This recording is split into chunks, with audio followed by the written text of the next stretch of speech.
Okay. Stream. We are live. They can hear us. I'm just gonna play this song as I tweet out everything. You can check my stream. You should take a look at my stream since the overlay and stuff. Okay. That's it.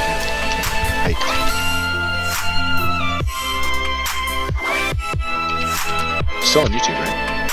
Mm-hmm. Fuck. Just kidding.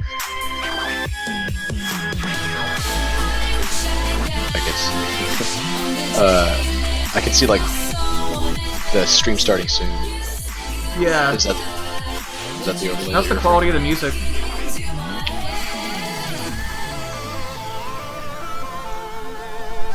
Well, okay. What, like, is this something I would listen to myself, or are you talking about like just the raw quality, like the actual raw quality? Okay. Yeah, it sounds audible. Yeah, I would say. Because I'm not used to listening with earbuds. Oh, because you don't want to have your headset on, because I think I know.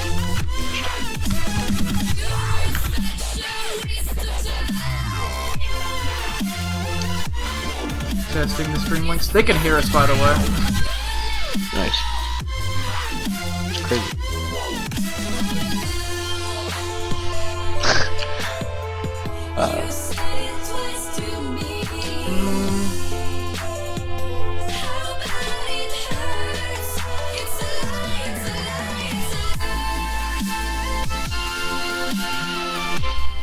Ladies and gentlemen, my name's Esports, money's ESM, Mac10, whatever you want to call me. And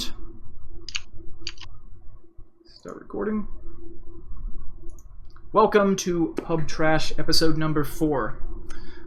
With me is my host, WiredGuitars, my co-host, WiredGuitars. Co-host, yeah. We have our YouTube links under here.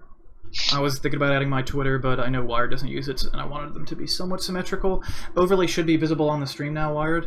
Yeah, I can see it. And now we have actual cameras, other than just basically me on a stream having a conversation via Steam. So you're this way. I think you'd be, yeah, you'd technically be this way. Nice. I was just pointing at this way. Yeah, it always messes me up because, yeah. Or no, I was wrong. Fuck. You're actually this way. Yeah, it's mirrored. It's mirrored. I'm stupid. Always. Darn. Yeah. Every single time. Okay, sweet. Technology, dude. Anyways, what's up, man? Not much, dude. I'm adding a little bit. I'm adding a DotA logo to the to the overlay? Yeah, to the overlay, but that's it. Nice. This is like the Pub Trash. We are Pub Trash. The Pub Trash podcast, in addition to, what would you call this, like technical difficulties or like cleanup or optimization. Yeah, just as much a podcast as this is like a testing ground, like a chemist lab. I feel like we got the white lab coats on right now. We're like fucking around. Pretty much. Yeah. So anyway, I guess before we get straight into the patch 7.07 hype, have you been playing any games other than Dota, or doing anything like other than like school, or is there anything you're excited about or that's cool going on right now that's not Dota? Before this is gonna, dude, I feel like this is gonna even sound too personal, but very recently I got a phone number from a girl. Congratulations. No, dude, it's so stupid, man. It's not gonna work out, I guarantee it. But we're gonna hang out Tuesday, and that'll be cool. But that's like the only thing outside of. I don't even know why I said that. Never mind. You know what? Nothing's happening. Nothing. My life's boring. All I do is play Dota and go to school, and work, I guess. Going off on that, but a story from my good buddy Ben. Ben is one of my best friends, probably my best friend in life, and I actually met him like 3 or 4 months after I got really good at Lycan. So he's always known me as this guy with this huge Dota background, and he's like that with Dark Souls. You've probably seen him on if you've watched the first video where I talked a lot about the Bethesda controversy recently. He and I. That was him. Yeah, that was Ben. Yeah. So, and he might actually be watching this now because I'm sure he got a notification on his phone. So sweet. Ben we're going through the drive-thru at McDonald's, and it's like 5 or 6 p.m. and I'm just getting breakfast. I'm just like dead that day, and Ben just starts saying, very seriously but very quietly, pen, pen, pen, pen, pen, pen, pen. What are you talking? What do you want? Pen, pen, pen. I kept trying to talk to him for probably a good 15 seconds. Pen, pen, and then I just finally just handed him a pen. Right as I handed him the pen, he took the order, ripped the receipt off, wrote his number on it, and gave it to the fucking cashier, the drive-thru lady. Did she call him? Yep, texted him. Did anything happen there? Or did it work out for him, or no? Are they still So she was 17, and he didn't realize that, but she was about to turn 18 in like 2 weeks. So there could have been something there, but he decided, nah. I see. Because that's like, I don't know, that's currently the mindset that I'm in, is some, maybe something will happen, but I doubt it'll happen. But no, but that's pretty funny that happened. That he was being so awkward about it too. No, he wasn't awkward. He was just like the thing that was cool about it was how professional he was. Like while it's open and he's like hands money, pen, just quietly, monotonously, like a metronome. Pen. I see. He does a lot of crazy stuff like that. He's also if you saw my video on how to build a PC, there's a clip of him vomiting in it. In the video? Yeah. I didn't actually. I didn't get that far, I guess. Like the first few minutes of the video where I talk about building PCs and my experience with it.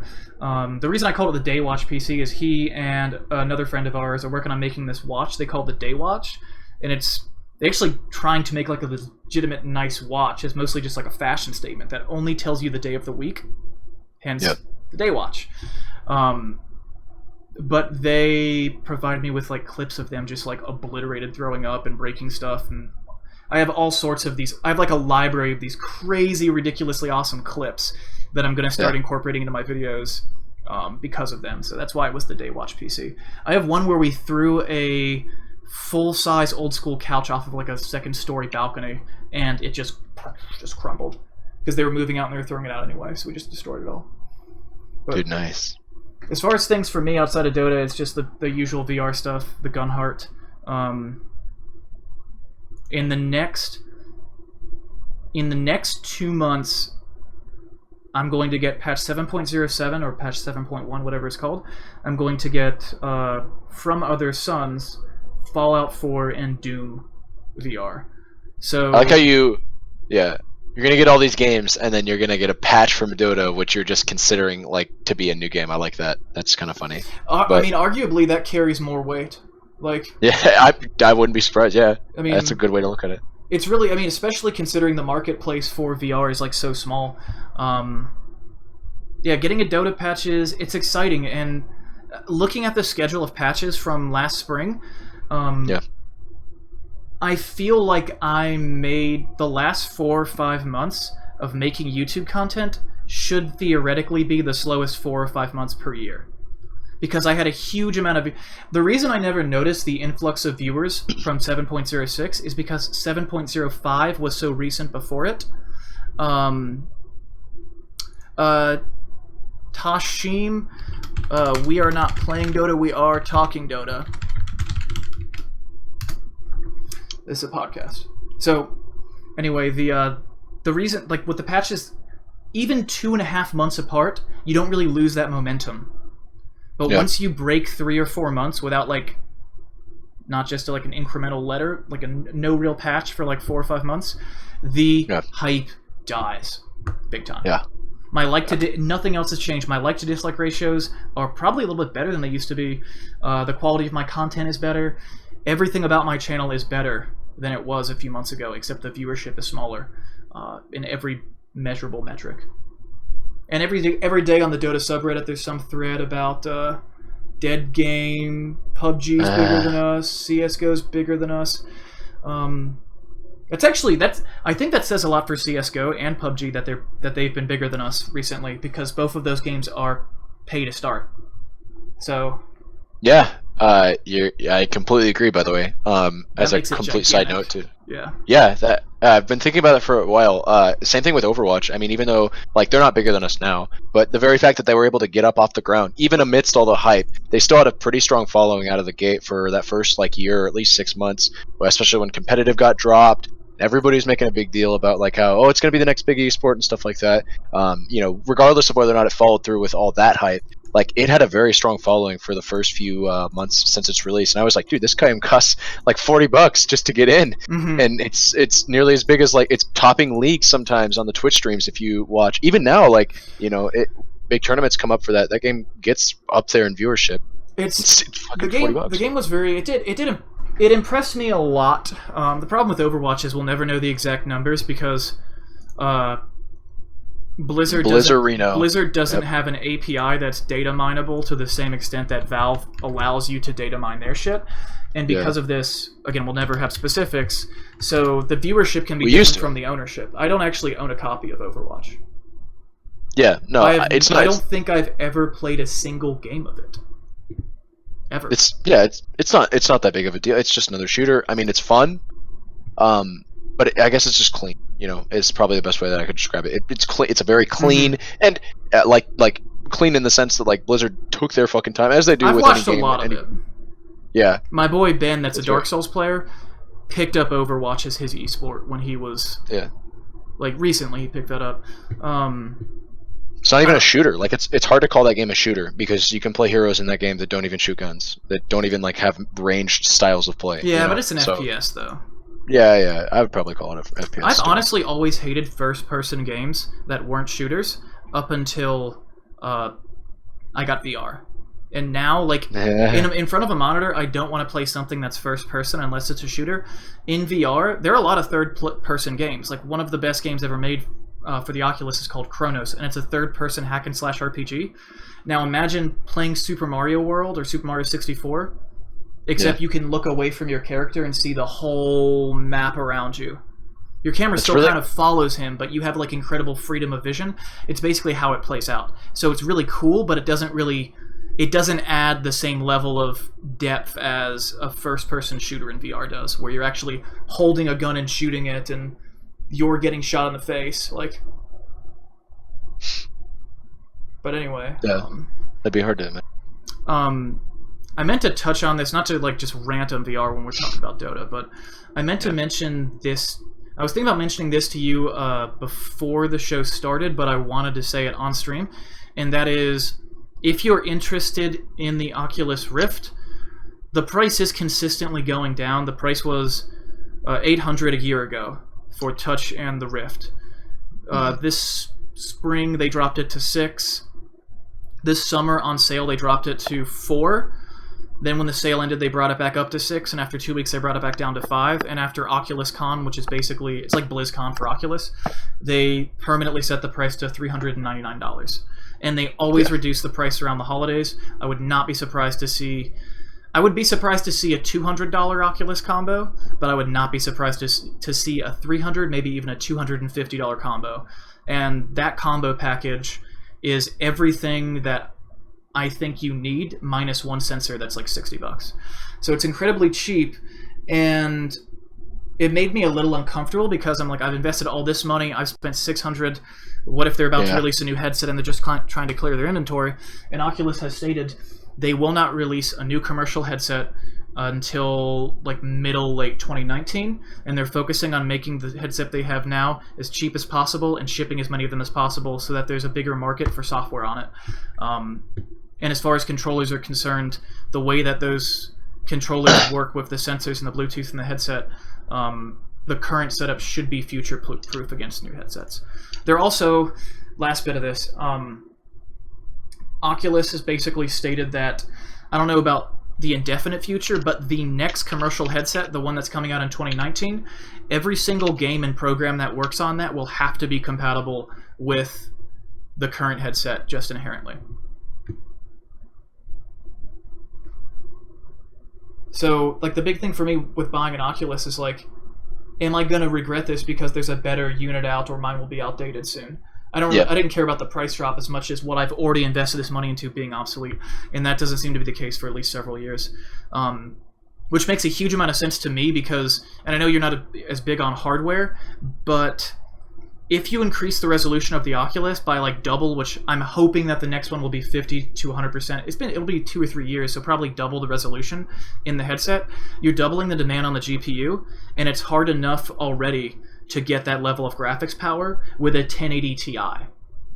Yeah. The graphics, like, theoretically, I think they could probably make whatever headset that's going to be coming out in 2019 today, but no computer on Earth will be able to run it at the resolution it's designed for with a smooth experience, unless you have a Titan or a 1080 Ti.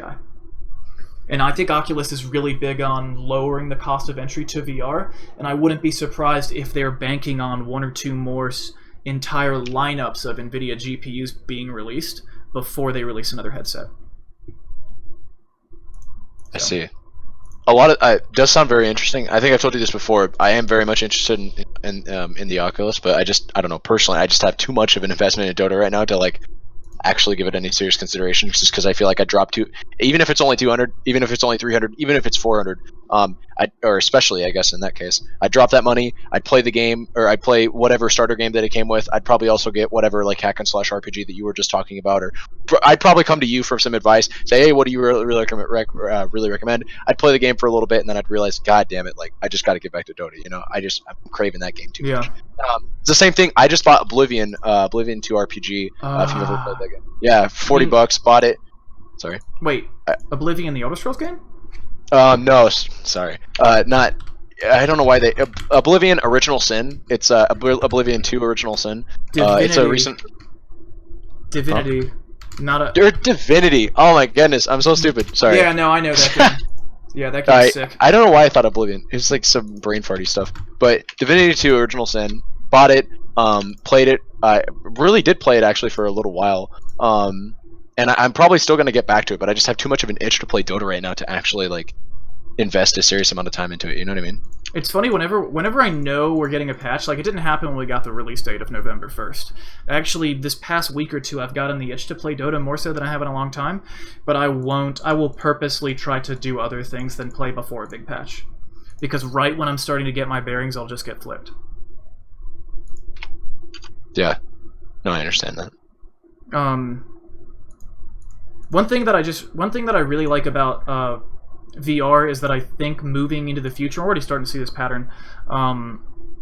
Every game, like we're starting to see a lot of games that have VR releases, and with the Bethesda games, like the id games, I think we're going to see those VR titles being released as separate, so VR-only versions that you buy at the same full price as the non-VR version that are released when the game is released. The reason that we have the games coming out so late this time is because they had to basically recreate them. But depending on the engine you use, like Unity and Unreal 4 are very good at working in VR. To me, Dota's always going to be the game that's my game and I sink the most time into, but whenever I hear about like a AAA title, Fallout 4 being a huge one, I played Fallout 4 start to finish and loved it. I didn't play through it 10 times. I played through it 2 or 3 since the game came out, so I played through it once and then stopped and then came back to it a few months later. That game in its entirety is coming to VR in 2 months or a month and a half. Yeah. And that, to me, like that sort of thing is like, that justifies it. Also, Skyrim's coming next year and Doom's coming this fall. What's it? Skyrim, you said? Yes. Like another Skyrim? Or Skyrim's coming to VR? Skyrim is being ported, yes. The Elder Scrolls V Skyrim is going to be on PlayStation VR in, I want to say, a month. Let me check. November 17th, Skyrim comes out on PlayStation VR. But PlayStation has... Oh yeah, also Dota has a free VR app that makes watching games really fun. Yeah, it takes some getting you told me used to, about that.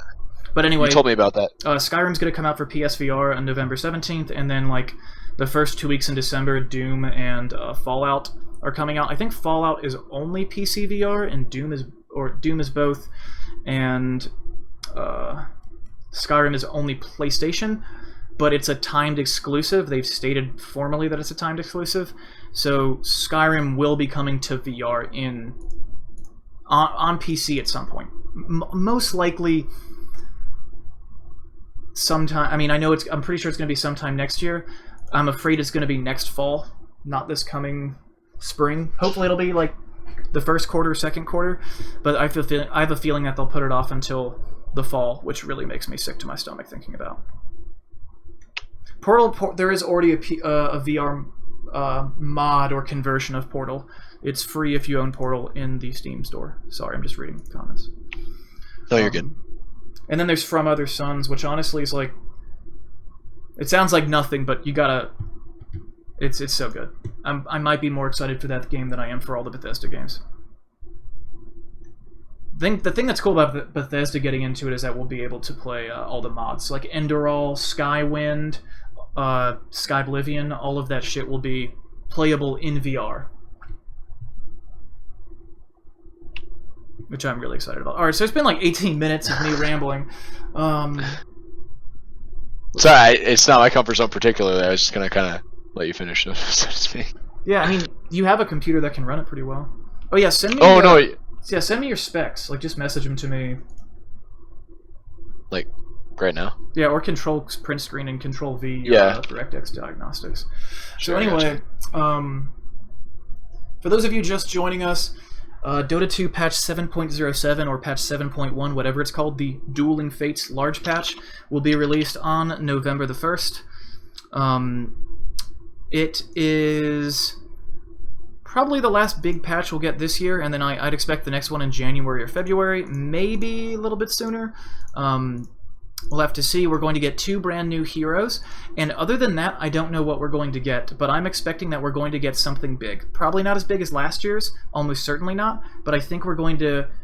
I think you and I will be surprised, and I think there will be changes to the game that we would not have expected change, like Roche positioning, or elevation in certain spots, or the way vision works. We're going to get some significant rework. Yeah, to the map. Yeah, do it with your system too, though, not just that one. I know what graphics card you have. Oh, sorry. So...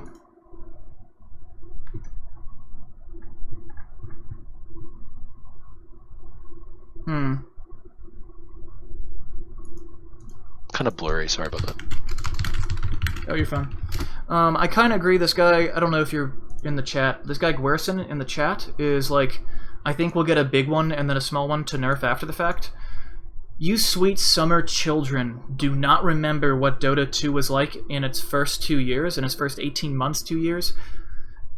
They had, every single time there was a major patch, we had not 1, not 2, but like sometimes up to 5 small patches within a span of 3 weeks, nerfing the new hero they added. In Dota 2, in like 2012 and 13. You remember fucking Centaur? They nerfed his ult like 5 times in like 5 weeks. I mean, he definitely had it coming. Centaur was probably even more broken than like post patch of Monkey King coming out. Like, Centaur's ult used to stun, for Christ's sake. Like, what the fuck? You would pop ult, run through somebody, they'd be stunned for like 2 seconds. Like, what? And it still gave your entire team max movement speed, still gave you max movement speed. You know, I think his Q costs like a fourth of the mana it now costs. Like, it costs like 80 mana to cast. I don't know, some dumb stuff went on. I mean, Dota warranted a lot more patches back then too. Some argue that it still does. I personally would say that I like the way that IceFrog's balancing the game, where it hits the client once really big. After TI, once all the majors have died down a little bit, I mean, there's still going to be, like, you know, of course, any minors are still going to be coming up directly after the patch gets dropped. There's Dota tournaments happening worldwide. I could start a LAN tomorrow, right? And it could bleed into like November 12th would be the finals, and I'd get my LAN would get fucked by the patch. So Dota's a big enough game where, you know, it definitely will get affected. There are certain elements of the game that, or there are certain elements of the pro scene that are going to get negatively impacted, but definitely not as much as League if we're going to make the League comparisons. But if we're not even going to draw any comparisons whatsoever, I think seasonal patches like this are probably a good idea, where you drop one big one, you refine it, you balance it, you tweak it, you touch it, you know, you fondle it, whatever. I'm just kidding, but you know, you mess with it in such a way that the game becomes very interesting for at least a solid month to 2 months, while everybody's really like fickling with things and finding out like, wow, what do all these changes mean really? Like really, what do they really mean? I mean, it takes more than a couple of months for people to figure shit out. It's always interesting to see TI.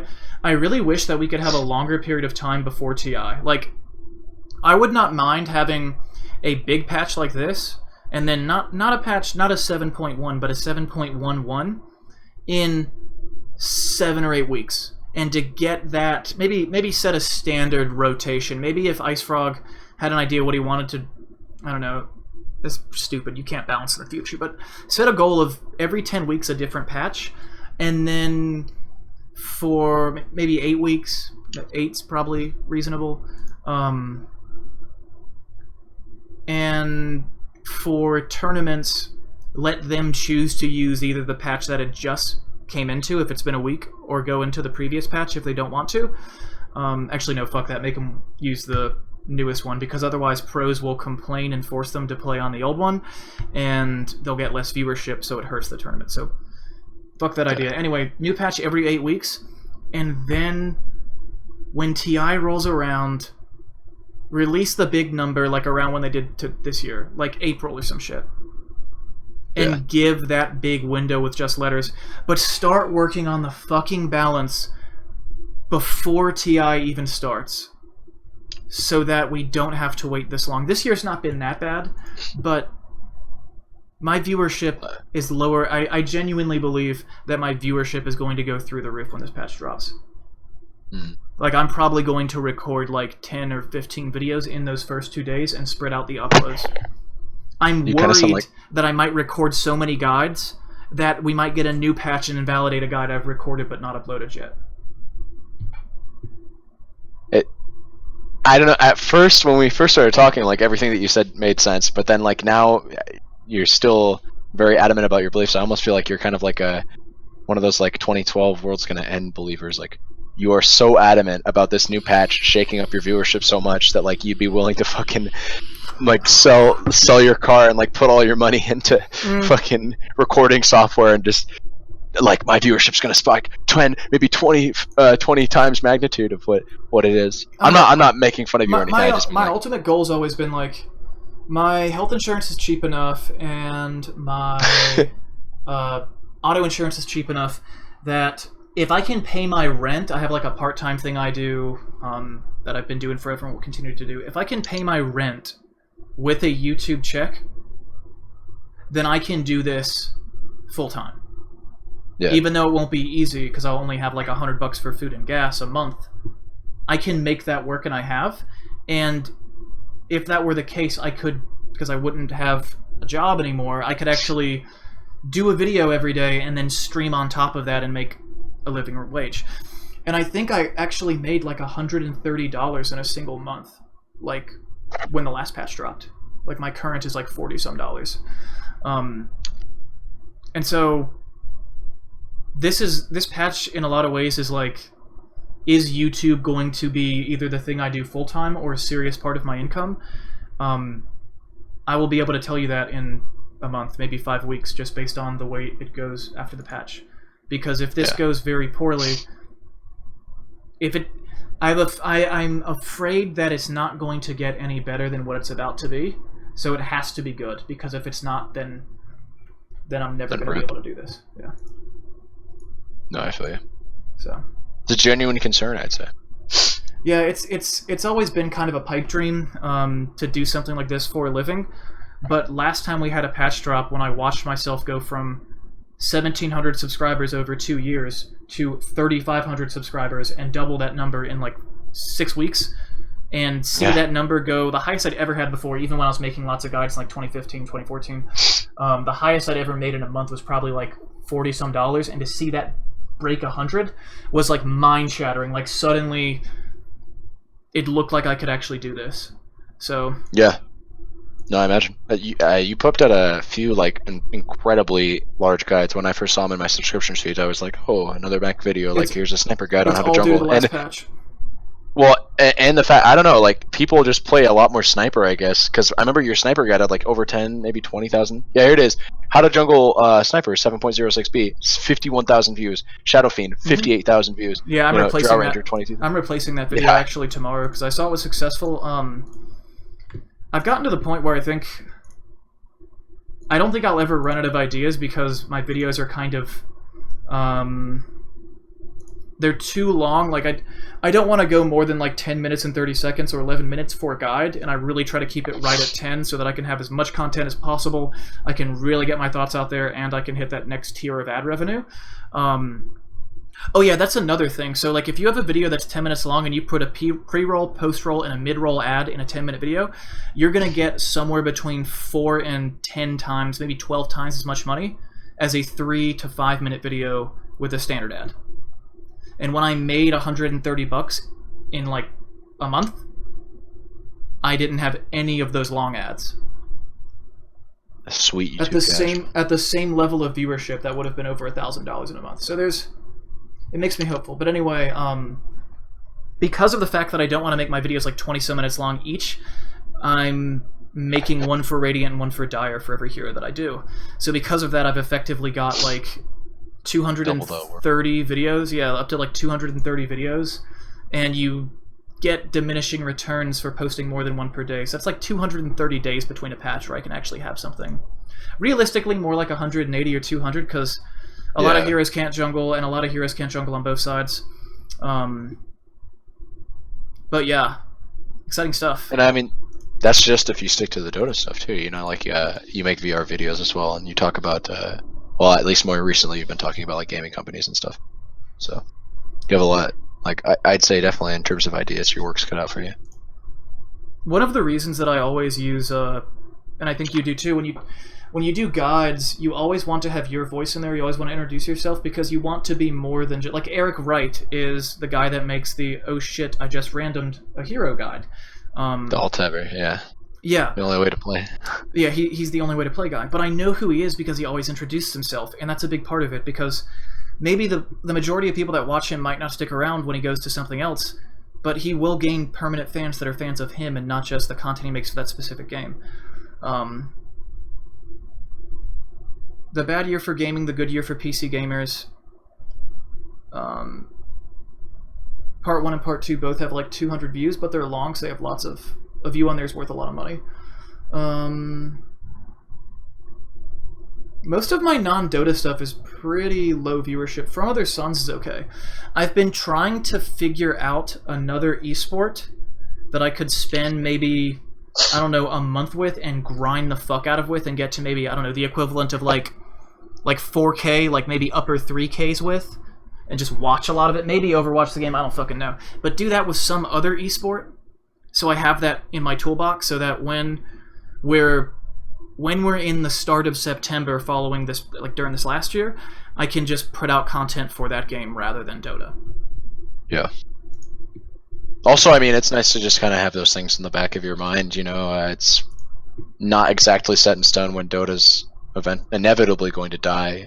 Hopefully not, but like it's entirely possible that Dota just ceases to be a popular esport that you could actually use as a way to grind revenue, right? Like I think we still hit the highest TI prize pool ever this year, didn't we? Don't get me, Mac. I am the last person in the world that wants to face that reality. Don't get me wrong. No, I'm curious. Are we still growing, or are we the same as we were, or are we dying? Because it feels like we're losing size. But I think we're just gaining size more slowly. Look, no game can be around forever. StarCraft 2 did not prove that, but it definitely showed us that very thing in action. You know, the very first game to show that no game can ever be around forever. I don't know. I can't remember the first game that died. I mean, probably wasn't a game that too many people talked about. But if it was a very popular game at some point, it can die. No game is immortal. Still waiting on League to die as well. 2009. Now it's 2017. It's at least made it. Almost around a decade, but. We'll see if it can make it too. I'm just saying, at some point, Dota will probably cease to be a game. I'm not debating that, but I think it has a lot more life in it than. Oh yeah, I just mean, if you get to that 3, 4, maybe even that 5K PogChamp level in, like, say, Overwatch, and Overwatch becomes the next big thing, then at least you can say, well, Dota content was fun, and it'll always be my first love, but it's not going to be too hard for me to transition my channel into a permanently Overwatch channel. I think there is both a longer and more profitable future in Overwatch. I think Overwatch coming out several years after Dota came out and having way more hype initially than Dota, I think that not even in the long term, in the next 2 years, Dota will be clearly the more dominant, more popular, and higher paying game than Overwatch, and will continue to be. I think the game is fundamentally flawed as an esports title. But hold up. When I said Overwatch, I just using that as an example. Okay. Yeah. Didn't mean to read too much into that. I have no doubt that Dota will. The problem I have is that a lot of games, it seems like there's a huge amount of games that come and go. And if I could make enough money that I could get like maybe an extra $80 a month to either put into a hardware fund or put into buying popular games and then streaming them for a few weeks at a time, that could also be cool. I'm thinking what's probably going to be going on, if I am able to pay for this using YouTube ad revenue, would be Dota, and then not another second one. Maybe I could have a second one, but it's probably just going to be a lot of other side games like I currently have.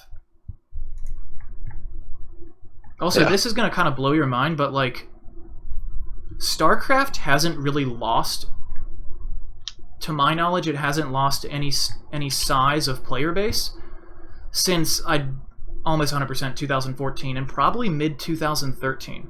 StarCraft has not really lost. It has not gotten smaller. And if you think about that, it feels like the game was big for a really long time.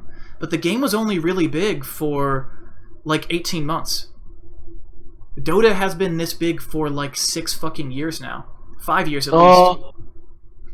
StarCraft was way bigger. No, sorry. StarCraft 2 was bigger for longer than just 18 months. I don't think so. I'd give you a time range. Let's see. 2010 it came out. I'd say all the way up until about 2013, mid to late 2013 was when it started to die. I would say early 2013. The time frame I was thinking is it was like the most popular game, but it didn't really have this. It didn't have a really like robust esports scene until first quarter, second quarter of 2011 because all that shit was still getting set up. Like the MLGs, the NASL, all of these different esports associations weren't running StarCraft circuits up until 2011. And 2011 was an insane year, 2012 was a good year, and then by 2013 it was very clear that StarCraft was not the dominant esport. League of Legends had overtaken it by then. I mean, you're not entirely wrong. I just, I don't know. It's definitely lost some size since 2013 because it was still a bigger game, but the writing was on the wall when Heart of the Swarm came out. Yeah. That expression, for whatever reason, just gives me chills. The writing's on the wall. I don't know. I know it sounds stupid. It's very final sounding. It's very like. Yeah. It's morbid, man. It is very morbid. I kept trying to deny that StarCraft 2 was on its way out, and I played. I was waiting for Diablo to come out because I wasn't good enough to be top 10 at StarCraft, but I thought I might be able to be at Diablo, and Diablo turned out to be trash. You see me wear this thing sometimes on stream for my hand. Do I? Wait, I always wear this whenever I'm playing in a game that requires a mouse and a lot of clicks. Did you show it? Oh yeah, it's on stream. Yeah. I've seen you wear that before. I got that brace after I got a pretty bad repetitive strain injury in my hand from playing Diablo 3. And really? I still will. It will flare up if I play a game like I've played every single game of Dota I've ever played with that fucking thing on my hand. Damn. It's insane. You have no dexterity, but I've just gotten used to it that it feels natural. It feels as natural as having my hand naked. But anyway, so I had a hand injury. I only made like $80 in Diablo 3's Real Money Auction House because I spent a lot of that money on getting a laser treatment for my hand afterwards. Yeah. So that's $80 more than I made, though, if that makes you feel better. Yeah, I think my total was like $200 and some. I made a shitload off the Real Money Auction House. You fucking cashed out, dude. I wasn't even that smart about it. I thought the cash would just keep flowing. If I could go back knowing what I know now, I would have made several $1,000s in those 2 weeks. Yeah. But so there was money to be made for sure. I realized the game was bad. There was no PvP and there wouldn't be any sports scene. And by then I had spent probably 4 weeks, maybe between 4 and 6 weeks without playing a ladder match of StarCraft 2. And I went back to it and played a game. And Heart of the Swarm had only been out for a month. I only played like 4 weeks of Heart of the Swarm, then took 6 weeks off, then we're here. So, new game, my mechanics are rusty. I felt like I didn't understand the game anymore, and I'd worked really hard to get to top 8 diamond.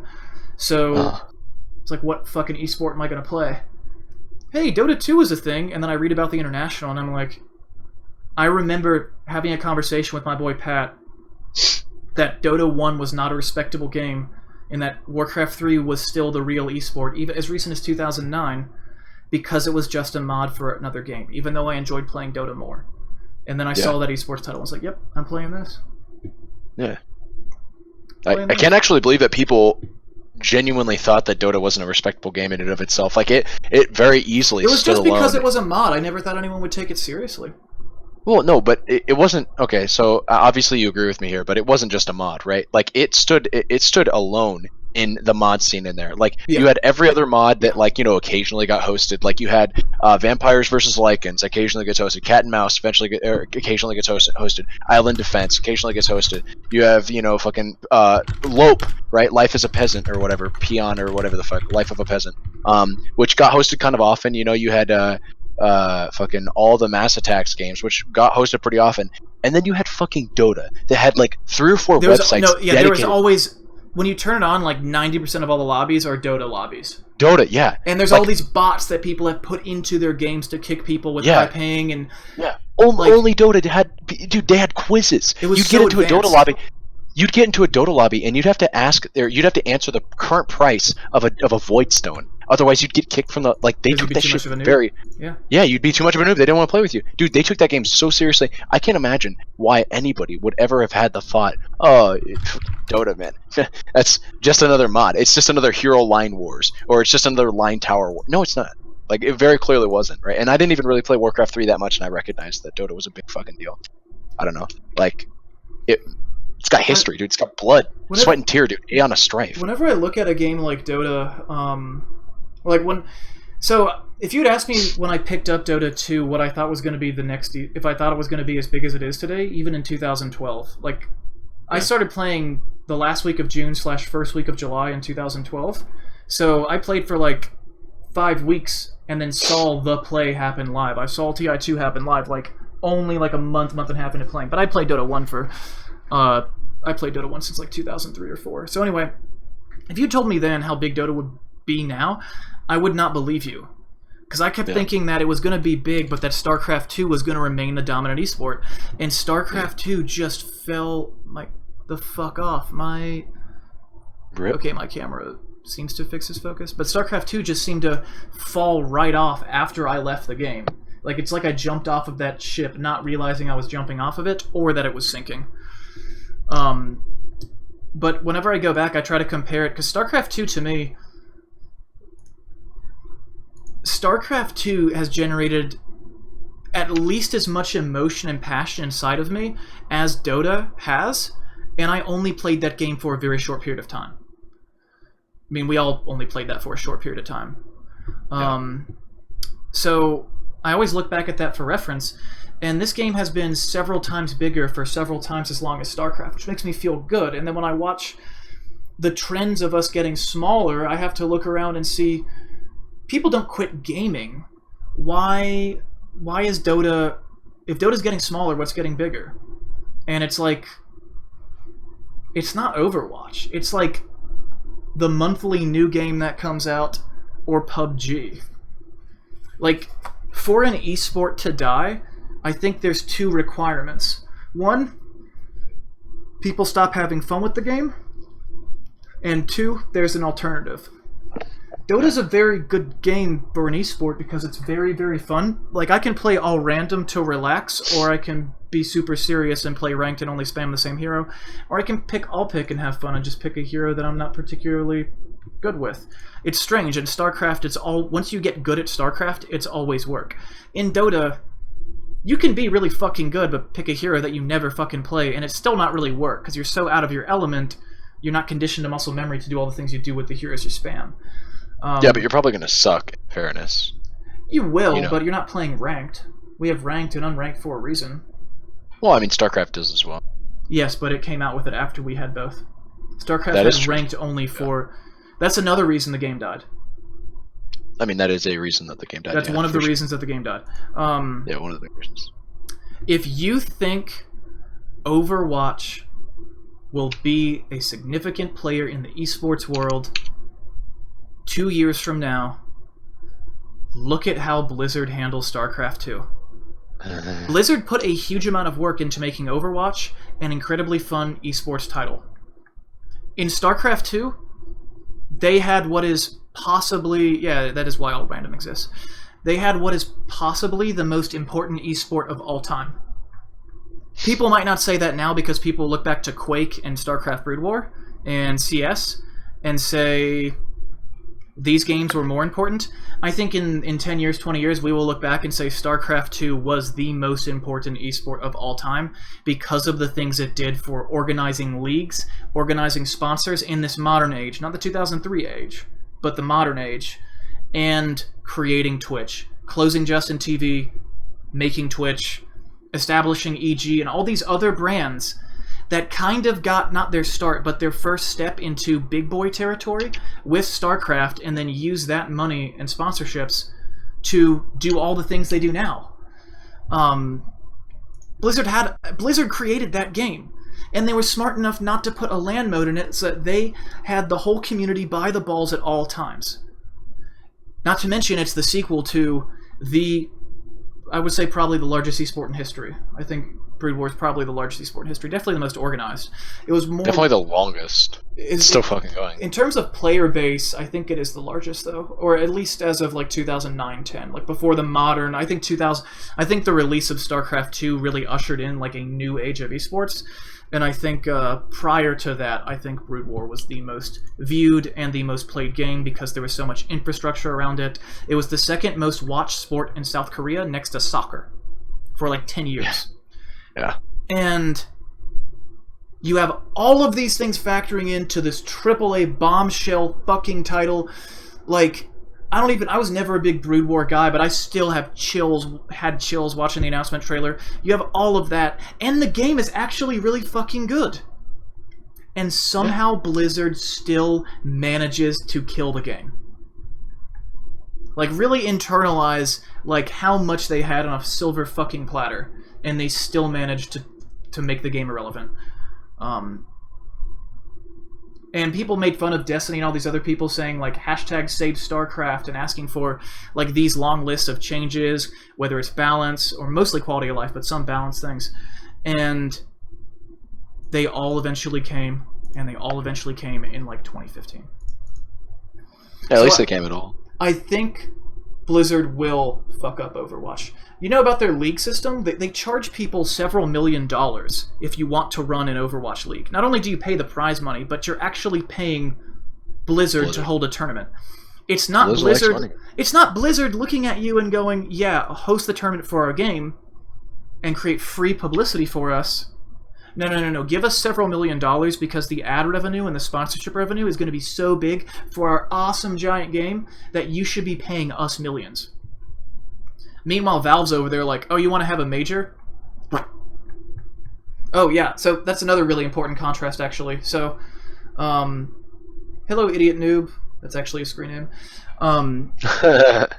In Overwatch, if you want to host tournaments in all Blizzard games, if you have a prize pool, I think it's over 10,000 or 8,000, I'm not sure which one it is, over a specific amount of money, you have to give 10% of the prize pool to Blizzard, or you have to pay 10% of the prize pool additionally as a fee to them, something like that. Yeah. And they're still trying to organize a league where people running tournaments have to pay in. So they're trying to do all of that with a game that has a $40 or $50 or $60, it's like $40 entrance fee, $40 game. Yeah, I think it has price drops and sales, but yeah, I think it's $40 at the very least. A full price, not like a super crazy AAA, but a full price game that has loot boxes. But the good kind of loot boxes. And on top of that, Like, the esports scene of it is sketch at best. Overwatch is an example of an esport that's popular for the reasons League of Legends is a popular esport. League of Legends is only a popular esport because people play League of Legends. Overwatch is a little bit better because it's a shooter, but the reason it has viewership, like, it only has 12,000 viewers on Twitch right now. Like, it's not that big of a game. Meanwhile, Valve has a game that is self-sustaining and fucking gigantic, and Valve has got a major system where if you put up $500,000 and meet all their requirements, they'll give you another $500,000 so you can hold $1 million tournament. And they've got 9 of those coming this year, and like fucking 14 of them where they match them on 150 or more, 150,000 or more. Valve is sinking in. Valve will have sunk in, like, just doing the math, the basic math, assuming that the prize pools can't increase with compendiums or things like that, you're looking at like some $14 million in prize money before TI next year. And Valve's paying almost half of it. Like, they're all coming from events that aren't official Valve events. They're majors and minors hosted by third parties, but Valve has given them almost half that prize pool, probably $6.5 million. Yeah, I mean, look, it's very easy to sit here and rip on Blizzard and compare them to companies like Valve and stuff like that. Some of this does come down, I think, to genre. I hate to say it because it sounds like it's Really? an external. Yeah, I genuinely do think that RTSs are just very difficult games to play comparatively to MOBAs. Like, I'm ragging on Overwatch much more so than StarCraft. I know where you're going with this, and I agree with this. But go on. StarCraft. Well, yeah. I mean, I guess if you know what I'm going to say, then it feels like there might be no point in saying it. But I was just going to kind of just say specifically to StarCraft 2's point. There was a lot of the like personal not personal fuck ups, but like fuck ups on Blizzard's end of not including at least a casual system or an unranked game system on release in the game, because that means that every single time you want to queue up and actually play a game of StarCraft, if you're even into that kind of thing, yeah, you get ladder anxiety, you get the fear of losing your rank, and you got to sit here and worry about, well, like, yeah, I really want to play the game, but unless I'm just going to play some arcade custom game with observers and crap like that and have to wait, like, 10 minutes just to get a game going. Which were really popular now that I think about it. I played a lot of those. I played a lot of custom games that were just spectator arcade games. Because not like arcade, they were popular, like, because of the ladder anxiety, but it still took a while to get them loaded because they had lobby systems where the host didn't always have to. The host was just the first person to join the lobby, so if they didn't want to go until you had full spectators, then that lobby system was worse than Warcraft 3's by so many margins. Yeah, like Warcraft 3 or StarCraft Brood Warrior was the same thing. I know exactly what you're talking about, where the host just creates their own lobby and controls it based off of that. So fucking weird. It was so stupid. It was and bad. weird. It wasn't even like good. Or, it was. I can't even tell you why it's bad because it was so weird and bad.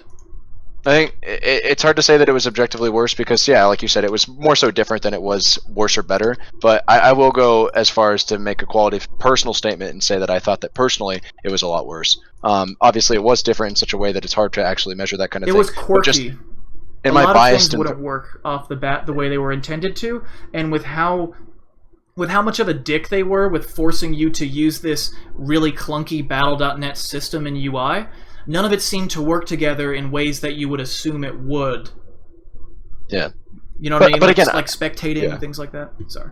Yeah, well, it's just I didn't want to derail this too much to the point where it made me lose sight, so to speak, of the core issue, which, like I said, I think might have been, or at least not the core issue, but a core issue, a prominent reason is something that kind of is out of Blizzard's control, and it's just that RTSs just aren't as fun as much fun to play compared to MOBAs. And I'm not trying to sit here and say that MOBAs are fun as fuck to play. No, I mean, I 100% agree with you. I wouldn't even say it's not about them. It's about, okay, so two things, and I think if Blizzard had, like, honestly, if there were a single fucking thing that you could have the biggest effect on the StarCraft 2 player base, if you could search for any type of game that you search for in ladder, unranked, the day the game came out, it would not surprise me if the player base, though 2 times 0 is still 0, if the player base was double its current size. I would not be surprised if they retained a much higher amount of people. Because of the fact that when you can only play ladder, that means you have a shitload of anxiety about playing. You have to play sober. You want to play in the zone. You have to play when you think you're going to win. And on top of that, some pro player once described the difference between Warcraft 3 and StarCraft as the longer a game goes on in Warcraft 3 and the more experience you have with it, the more relaxed and fun it is. The longer a game of StarCraft goes on for, and the more experienced you are with StarCraft, the more stressful it gets. And they created a game that was inherently stressful, inherently a bit punishing to play, and they didn't offer a reliable, low-stakes way to practice it. So I'll blame them for that, though I still don't think that would have been enough. I think that would have helped more than anyone realizes. Mm. Yeah, and I'd probably agree with that statement. That's a good way to put it. Yeah. But yeah, I just didn't want to beat the dick out of Blizzard too much, because at the same time, they did make a bunch of fuck ups, and you as well as I know that probably more than a lot of the people that even currently know StarCraft today, because like you said earlier, like there's a lot of new summer kids out here that call StarCraft a bad esport, but don't remember it back when it was in its prime of 2011 and a little bit of 2012. Blizzard was making mistakes left and right, but at the same time, it's just undeniable. Like RTS I just don't think they're as popular to market to people. They're a great spectator sport, but when it comes to just retaining a player base of people that consistently want to play your game, I don't know if an RTS is just going to ever be able to compete with numbers of MOBAs or FPSs. People just don't want to play them. Blizzard took their time making any real.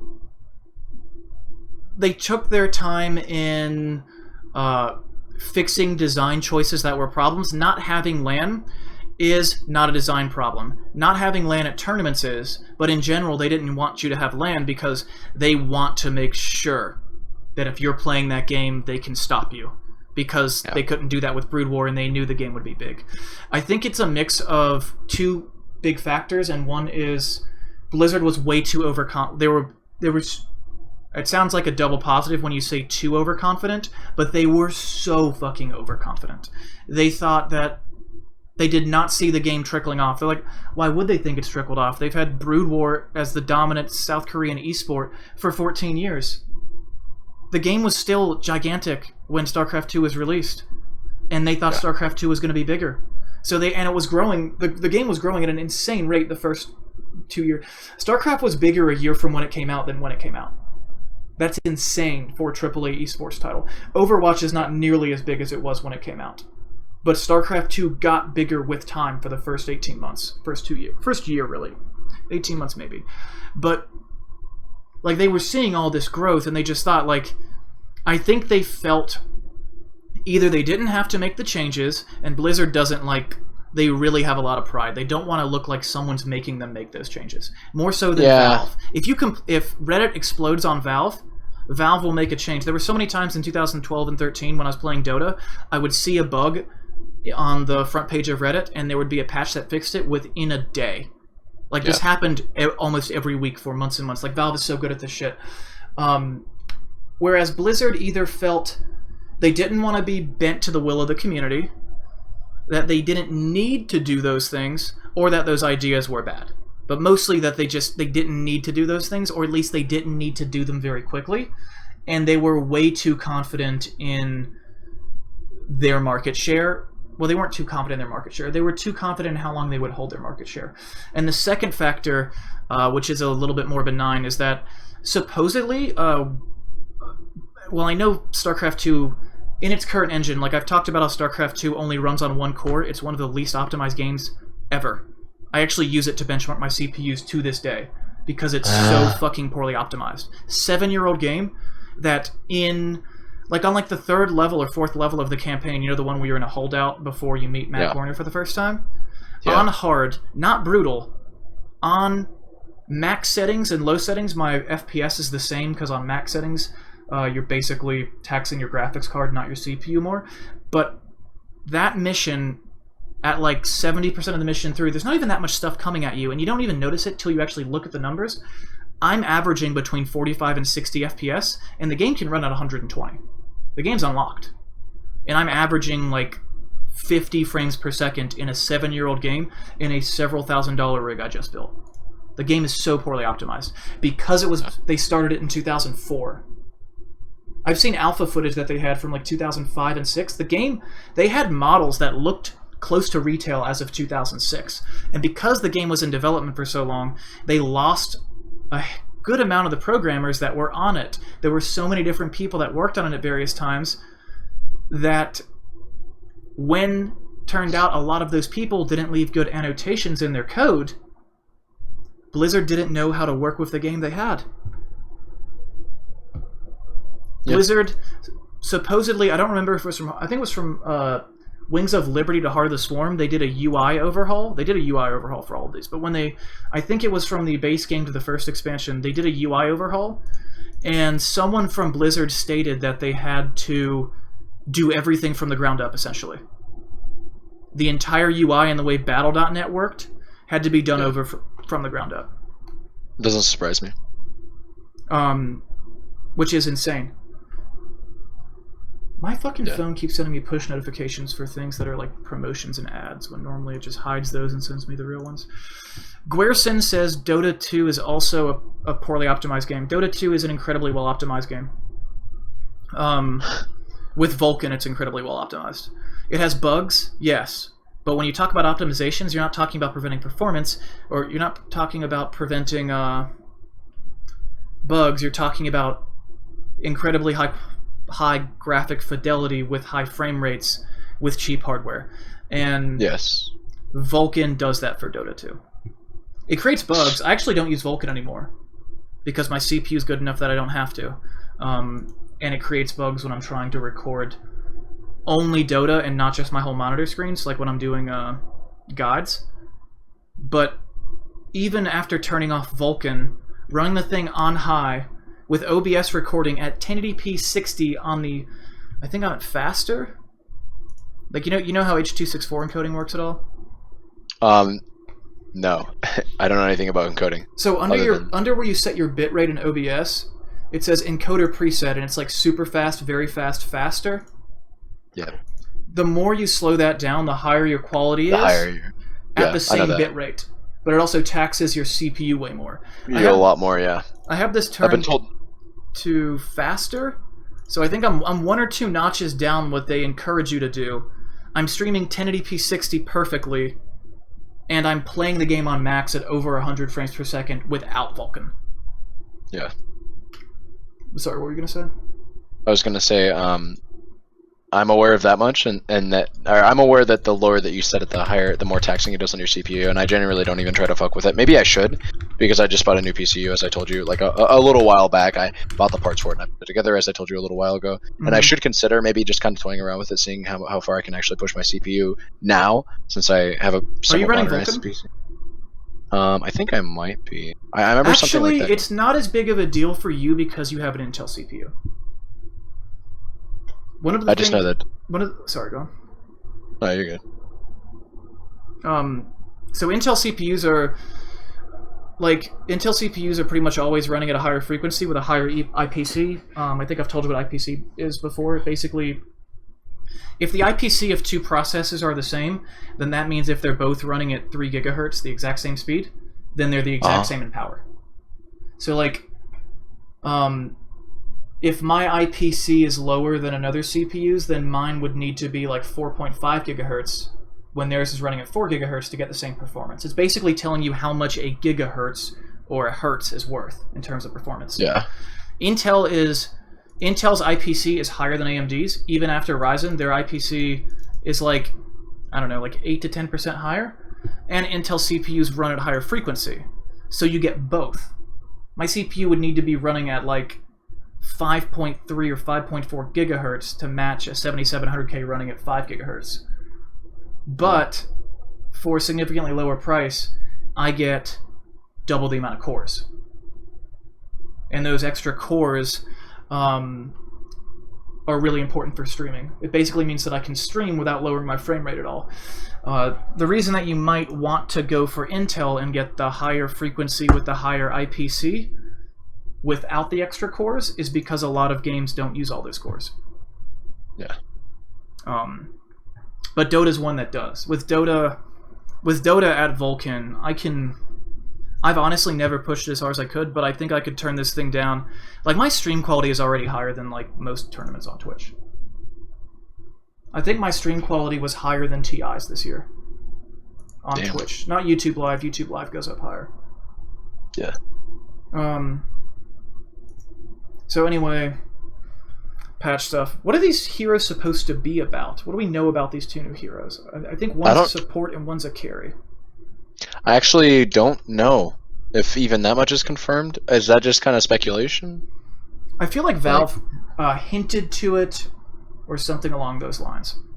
I mean, in that case, then I'm just going to say Valve is a bunch of 2K MMR plebs and they don't know anything about the balancing state, and when they release them, they'll actually end up being like fucking off-laner and a support, or like a jungle or some shit. Like the first viable jungle hero. Because I don't really know what to expect. I'm sorry. Fuck, I just realized who I'm talking to. Look, I don't necessarily want to make any speculation because I don't know anything. I feel like an armadillo that walks around with a what is that, falchion or the fucking people the dueling think that sword? he's going to be the one that's a carry or a semi-carry. Looks like a carry. Not gonna lie, he does look like a carry by that design. But god damn it, I'm gonna sound so retarded when I say this. And he comes out with like 2 heals, a shield ability, and like a vision granting ability. And he's buying wards and just playing support. Like I really just. I will say that I kind of dislike this about Valve, but at the same time I am kind of hyped for it. Is they don't tell us jack shit, right? Yeah, like I really like that. I don't know anything about their abilities. I don't know anything about. I mean, I know their design. Somehow Valve is incredibly transparent with their user base while simultaneously not telling them anything. They're cryptic as shit. We don't know anything They're about awesome. what. They're like, here's the release date. Also, we're not going to tell you what it is. No, they're not even awesome about that though, because they said that the release date was supposed to be sometime mid-October and they delayed it till November 1st. What the fuck? And they've done this stuff last year too. And I'm not saying I'm mad at them. I'm just saying that like these are just some things that I think about whenever I ponder like the future of Dota. Is like, you know, Valve's kind of leading us to the dark here. And I'm not mad. Just saying. I think 7.0 kind of got us like this too. Yeah, 7.0 didn't come packaged with any new heroes beyond Monkey King, who I guess in fairness was pretty much the exact same way. Like we had that little video primer that kind of showed us his supposed theme with the illusions, but that was completely wrong. Like he wasn't an illusion based hero at all, right? He had the Wukong's command, but that's not really an illusion spell. There's no guesswork whatsoever as to which one's the real Monkey King. Yeah, Wukong was really or Monkey King just interrupt you with a single slight tangent. I was really impressed with what they did with him in making him cool and unique from PL, because I never thought that we were going to get a Monkey King hero because we already had PL. Well, again, all you have to do is just not make him illusion based, you know, and that's exactly what they did with Wukong. They were just like, hey, let's make a Monkey King hero. He focuses on being tricky, like trickstery kind of, you know, jumps from trees, and he has an ability called Mischief. And his fucking range. His range is kind of stupid. You can cliff jumble with him. Yeah, I've seen your video. He does some weird shit. But he doesn't, you know, like he doesn't deal with illusions. That's it. He just he's kind of his own fucking thing. I don't know.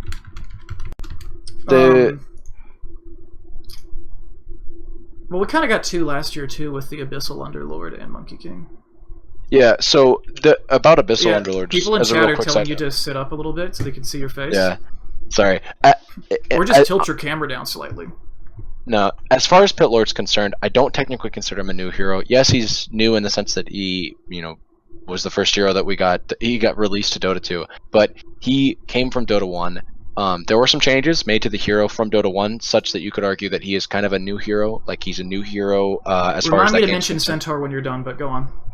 Yeah, I'll mention Centaur, but he was new-ish, but actually probably in the same way that you were about to mention. Centaur was kind of new when he got released to Dota 2 because he used to have a passive that gave you just bonus strength and that's it. Yeah, right? That's what I was going to touch on. He got a massive buff when they brought him to Dota 2 because his ultimate was the passive that gave him strength. You know, they increased his strength so much. His strength gain and his base strength got increased so much that if you leveled identically, if you leveled up, it's actually more. At level 25 with 3 points in his old ulti compared to level 25 him now, he has way more strength. Yeah, and that's just free. That's just free strats. He also the reason I used him as an example earlier was because he is I would say objectively, and by objectively I mean by every possible quantifiable metric, the most extreme example of a hero being released and being too strong. Across all skill brackets, he had a 65% win rate for a fucking, 5-week, 6-week period. pick him, you lose. I mean, you don't lose. Like that was the hero basically, and it was kind of You dumb. really could though. I didn't know how to play him, and you just won because he was so good. Yeah. Always. I'm not even trying to say this to sound obvious, but it was very the Dota was pretty chaotic for that. I mean, because they took a while to release any sort of patch that hotfixed him in a meaningful way. Like, yeah, I think they had an immediate hotfix patch where they kind of like 3 days or 4 days later they gave him a nerf, and then they gave him another nerf. But it was. Yeah. But these were like slap on the wrist compared to how strong he was. And again, I'm not trying to say these things to say anything negative about Valve. I'm just trying to say that, like, from a quantifiable standpoint, Valve's pretty quiet about things. They don't really talk a whole lot. I don't really consider Pitlord a new hero. Sure, he got a rework, but it wasn't in the same magnitude, or it was kind of actually in somewhat of a similar magnitude to Centaur in the sense that they did change his abilities around. They didn't change any of the functionality of him though, like Centaur did. They didn't give him an outright new ability. They just changed the values on him. Turns out he was a little bit too strong. Fair enough. They had to change him a little bit. I didn't remember Pitlord from Dota 1. I never played him. Yeah, well, I mean, I didn't play him very much. Yeah, he existed, and I think he was actually a bit of a joke pick towards the end of his Dota 1 cycle. So when they moved into Dota, yeah, but for different reasons. Like, he came into Dota 2, was actually too powerful for once, and then they had to nerf him, and now he's kind of a bit. How bad did how bad did Pitlord get nerfed? Pretty significantly. Firstly, it was a change. I'm gonna check the change log. Yeah, I got you. I can wait actually until you check them out. So. 7.06, they increased, in C and D, they increased Firestorm max health damage percentage, but his nerf was reduced base health regen from 0.25 to 0, increased strength gain, wait, what?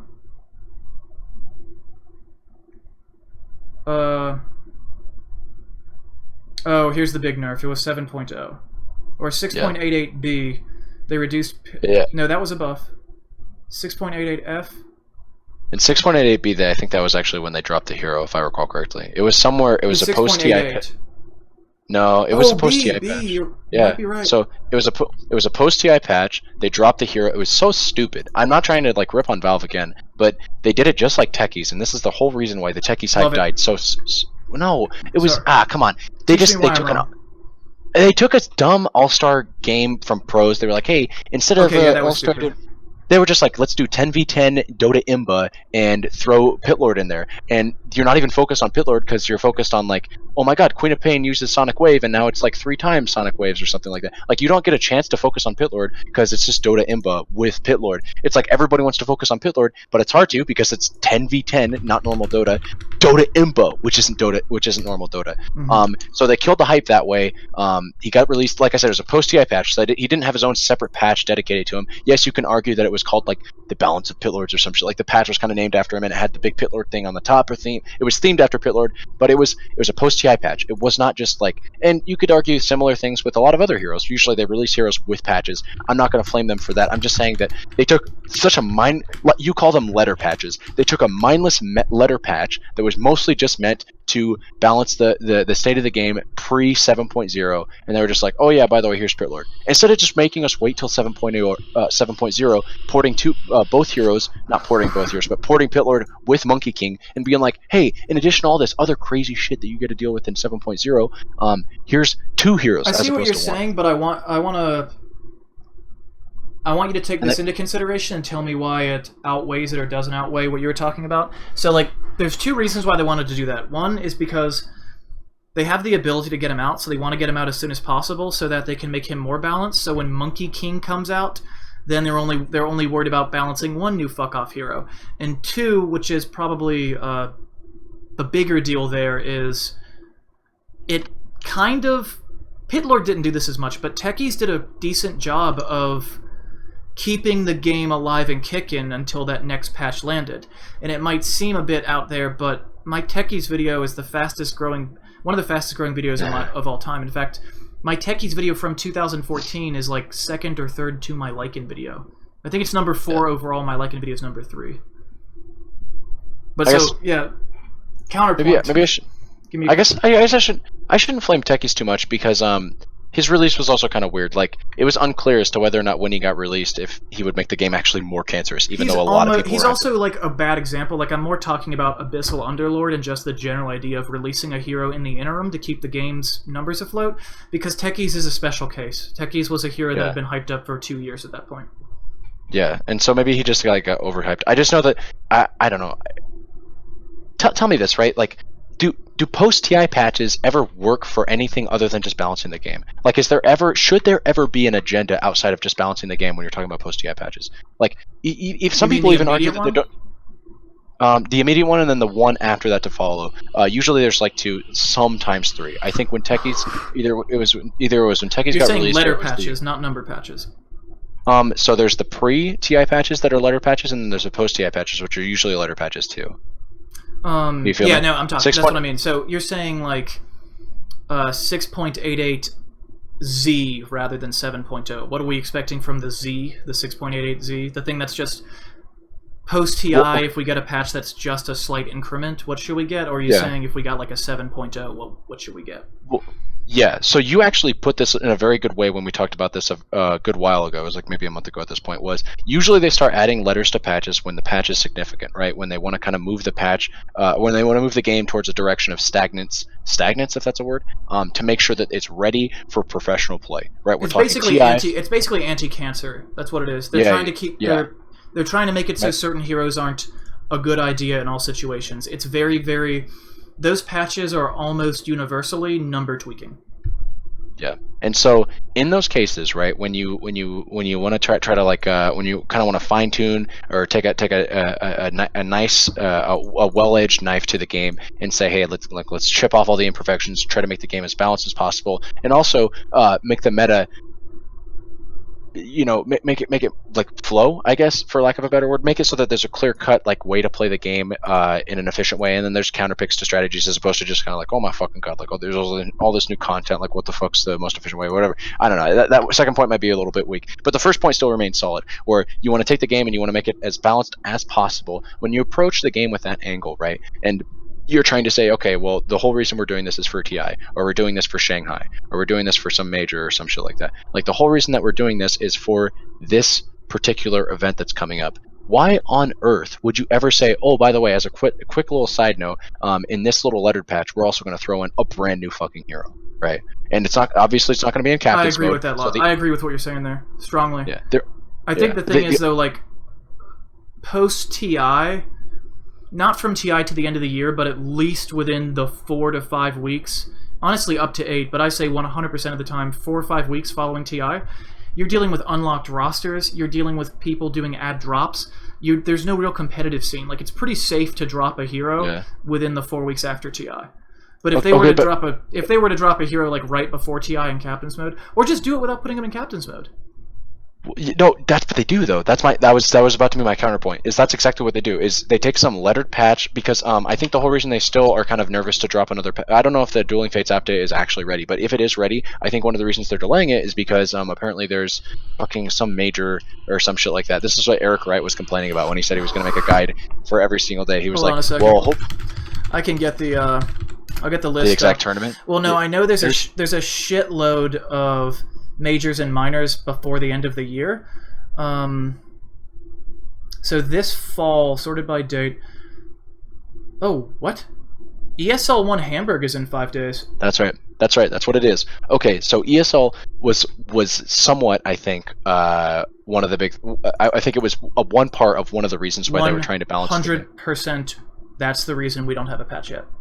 Okay, but right again, this is why I guess I should be applauding Valve right now because they haven't done it this year and they're not going to do it this year. They're going to drop 2 heroes like they should right at the start of the patch. Is why the fuck would you release Pit Lord amidst a bunch of tournaments when you're still technically trying to balance the game? Like, TI is still a very big deal, and that's the biggest reason why you tried to comb down the game. But at the same time, afterwards, you have events still going. ESL Hamburg's minors are still running. Some majors are still running. ESL Hamburg is, I don't know if it's a major or minor. I'm somewhat detached from the pro scene, but I know enough to know this, is the game is still in a state of, okay, we still need to worry about the pro scene here a little bit, right? Once ESL gets done, I mean, there's still going to, I've said this before, there's Dota's running 24/7 pro leagues. Like, no matter what, if you drop a patch, you're going to piss somebody off. But it just makes sense from a seasonal perspective. Is you're going to drop it the very, very start of winter, right? Not very, very start of winter, but you're going to drop it very close to winter, right? Winter's coming up. You got fucking TI's done for at least another. They dropped 7.0 on the last day of.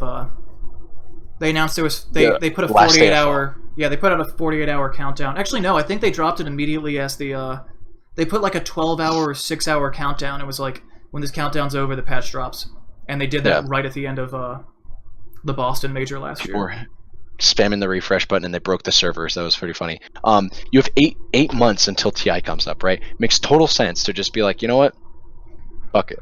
Let's just drop a patch, 2 new heroes. None of them are going to be in captain's mode, so no pro scene's going to be messed up. But it's all coinciding at once. So you just get all this fucking big content to play with all at once, right? If you don't play these two new heroes, or you're not interested in them in any way, shape, or form, you still got every single hero that we changed, all these new items that we're going to throw in. Roshan now does 5,000 more damage than it used to, so you get to play around with that. It's also been moved to the Radiant Ancient, so you get to play with that.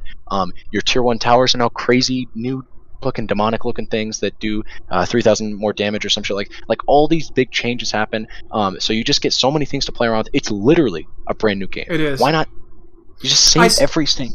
I see what you're saying, and I agree with that. Like, there's certain changes that I absolutely want to all come out at once because it makes it more exciting. But there's certain ones that I would like spread out. So, like Pit Lord? I like the way they did Pit Lord coming out of nowhere. Well, he just came out of nowhere. He came out of nowhere. But he wasn't put into Captain's mode until 7.00. I don't even care about that. I just mean, like, what casual player of Dota 2 was like, huh, TI just got done, and now I can play Pit Lord. Sweet. Like, who actually said that? Who was actually kind of... I think it would have made more sense if they had released it a few weeks, like maybe 2 or 3 weeks later, so like maybe dead center of the in-room, because I feel like last year we were really in the heart of dead game territory this time of year. Oh, man. But, I mean, it's that time of year. But they've got, like... So, I think it's fine that they did... I don't think that's a big deal, and I might actually say that I think they did the right thing, because I think the only problem they might have made is having it too close to the others. Like, a small balance patch that's only a number tweak plus a non-captain's mode hero, that's a good... That will spike viewership. That will keep the game hype for a few more months, and I think the idea is we're always going to have these massive, like, tenfold number spikes when we have a big patch, but we don't want people to come around for a month and leave as soon as the patch is gone. Yeah. And I really enjoy seeing, like, there's almost no time when I don't want a new hero to be released. Like, I could use a little bit of space. So, like, if we had like 2 weeks between the next 2 heroes, I wouldn't complain about it because I have more time to make content for one of them and then make content about the other. But, in general, as long as it's not going into Captain's mode, that's fine. And I like it when these new heroes come out that are kind of weird, like Pit Lord, because it's like getting to see him twice. It's like the hero's put into the game twice, because he's put into my games when he's added to the game. But then when you see him in Captain's mode, when you see him in tournaments, you learn shit about that hero you would have never otherwise seen. It's like 2 different worlds when you add something to Captain's mode. So, I don't know. I was okay with the way that they rolled out Pit Lord. And another thing is, like, I think the biggest part of what you're saying is, why wouldn't you just cluster together to make that game, that new game feeling that much more special? This year, that argument holds a lot more weight. Last year was 7.0. If they somehow release as much content for 7.1 or 7.07 as they released for 7.0... They said they would, by the way. Just side note. No way that's right. If that is right, that will be insane. I just want to say they did say that they would do that. So, or at least that's what I've heard from some reliable sources, but I don't... whatever, fuck. I could be wrong technically, so I guess I'm pretty sure that they... I mean, sky's the limit. I guess this is somewhat bleeding into our overarching conversation that we somewhat got derailed from, but I do expect big changes to come this patch, of which I'm very happy for. But I just wanted to say, the whole dead game argument, whilst I think it does actually, I mean, it does hold credence, because a lot of people do feel that way. And I may sound like an elitist fuck here when I say this, but at the risk of sounding like that, I view that as an argument from the position of somebody who maybe just doesn't have enough faith in the game, you know? Like, I understand that... It's fear. Yeah. Yeah, maybe. Like, Dota definitely gets stale at times, but if it ever gets so stale that you can't just kind of play the game, you know, for lack of a better understanding... Because, I mean, maybe I'm in a... I don't maybe privileged position where, you know, I can enjoy the game at a level that's at least complex enough that separates me from like. I would say you're pretty close to competitive. I would say that I don't know. You could definitely play in smaller events. Well, and I'm not even trying to say that like I'm 6,022 MMR. Like I'm nothing crazy or anything. I mean that's like I'm not even like mid 6K. Like if People I could go out. TI with less. PPD. I could go out and lose a game PPD, right now. But yes. Yeah. PPD. I could go out. He won TI with like less MMR than I have now. Like. But sorry. Good old PPD lol. But look, I could go out and lose a game right now and be a 5K player. So I'm not trying to say that because I'm a high MMR player or because I'm a 6K player, like I can enjoy the game more than a 2K player can. I'm just saying that personally, and I have friends that are like 1K. I have friends that are 2K, 3K, 4K. I have friends from all skill brackets that continuously play the game, even into, and will probably still continue to play the game all the way up to leading into Dueling Fates. What I'm trying to say is, and again, this sounds like a kind of an elitist argument. A true fan.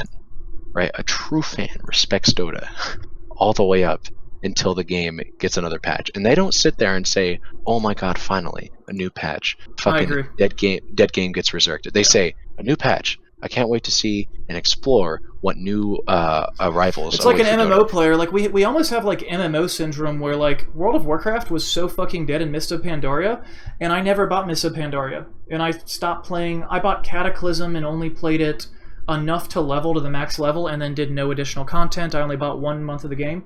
When Legion came out, I bought it and I played the game for a month again and thought it was fun. But whenever you see these big expansions come out, if the expansion's done right with World of Warcraft, you'll see the game jump up for at least a couple of months to numbers that they had when WoW was the largest game ever. It was when it was in culture. You'll see them like get a 50-70% increase in subs for a couple months when the expansions come out, and I feel like we're kind of like that with the patch. The problem I have with the true fan thing is, at least for me, it's been very rare in my life that I've found a game, and I'm way worse than you, but I still would say I'm good at Dota. I would say if you're in the upper 3Ks, you're reaching a point where you're better than anyone you know in life, most likely, unless you hang out with Dota players. If you play the game for 6 months and you're not a hardcore RTS player, it's going to be very difficult for you to hit 3K, I think, if you're not naturally good or have a background. And it's very rare that I find myself in such a high percentile of players in a game that I love playing that much, that also coincidentally happens to be the largest esport on the face of the earth. Yeah.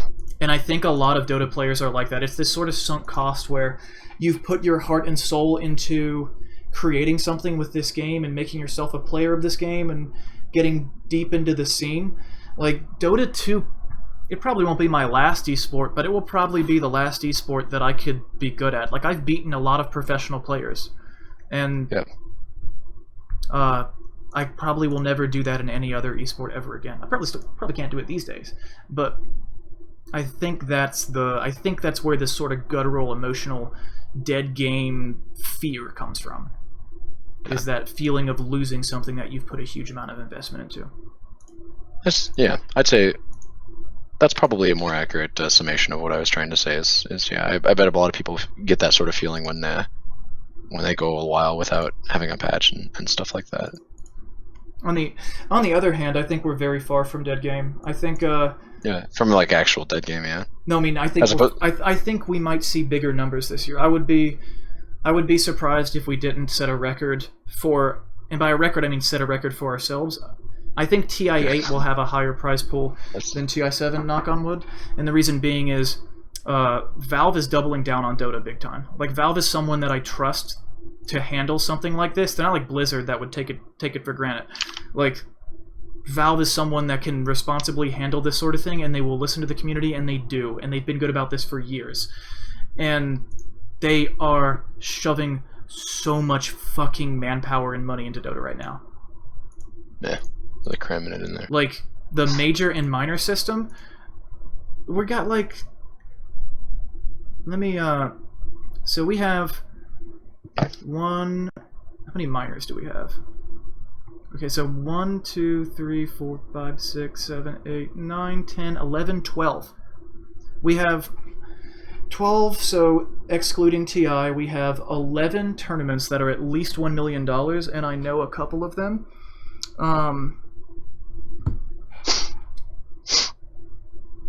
My roommate just texted me and said, if you hear anything, I'm breaking into my own room, so I think he locked himself out of his room, which is good because his window's like down next to mine, so if I hear a broken... yeah, cool. Well.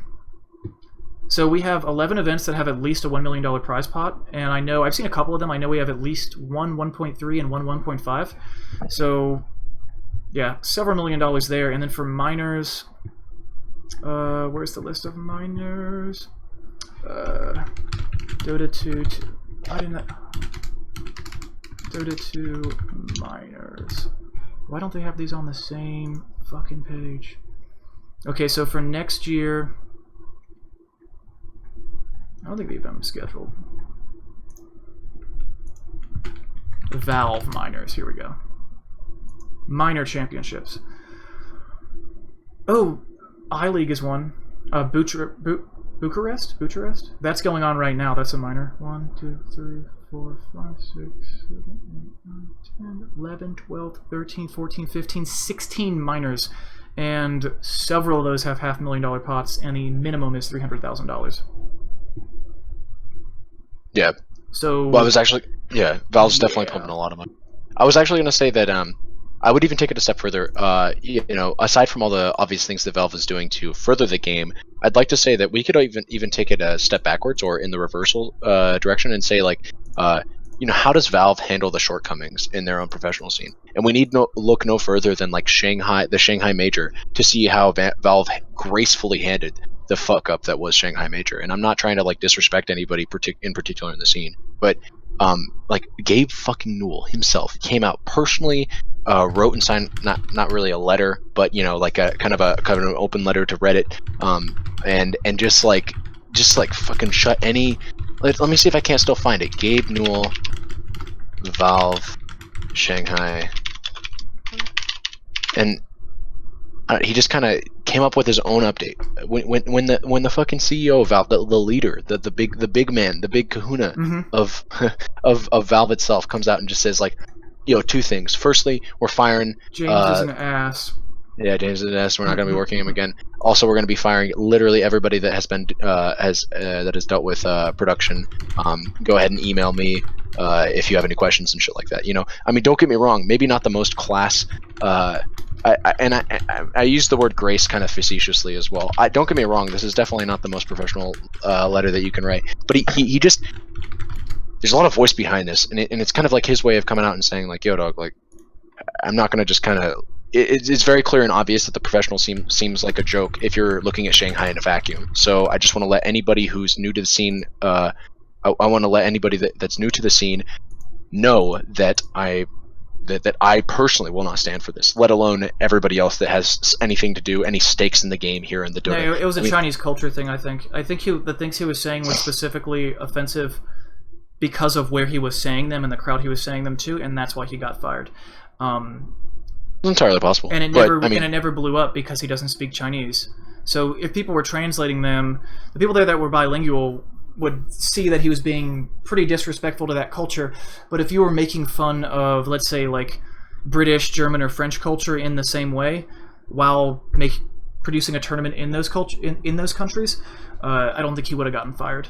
But he did try to sort of ride this high horse train because he fired the production crew or the sound crew, whatever the production crew was that really needed to get fired. Yeah, and yeah, it's not even to say, again, it's not even to sit here and like rip on them in particular. Like I have no beef with James or anything. I don't even know the dude. Same thing goes doubly so for the production company. I don't even know. I couldn't even list off a single name from the production company of Shanghai. I'm just saying that was something that was pretty much universally accepted. If you were I have no doubt that you were keeping up with Reddit at the time. Like literally meme after meme was posted about the Shanghai and just how like laughably shit it was. But like everybody was just kind of eating it up because of how funny, because of it was bad it was. I love right? the and meme videos. I still watch them. Yeah, I glance past. I mean, I have nothing against James. I think a lot of what he did there was funny, but at the same time, it wasn't very becoming of a professional esport. And Gabe him fucking Do we have self. we have a perfect world? I think we only have maybe one, at the absolute most, 2 potential majors in Asia. So wait, how is that the perfect? Perfect world is the people that organize the Valve Asian majors. Like, I don't think, I'm saying based on the next year, we have 11 fucking majors. China's one of the biggest places to have a Dota event in the world, and I don't think there's going to be a Chinese major. There might be one out of all of these. Just looking at the list. Here, I'll send you the links in the Discord. Nice. That's the majors. This is the minors.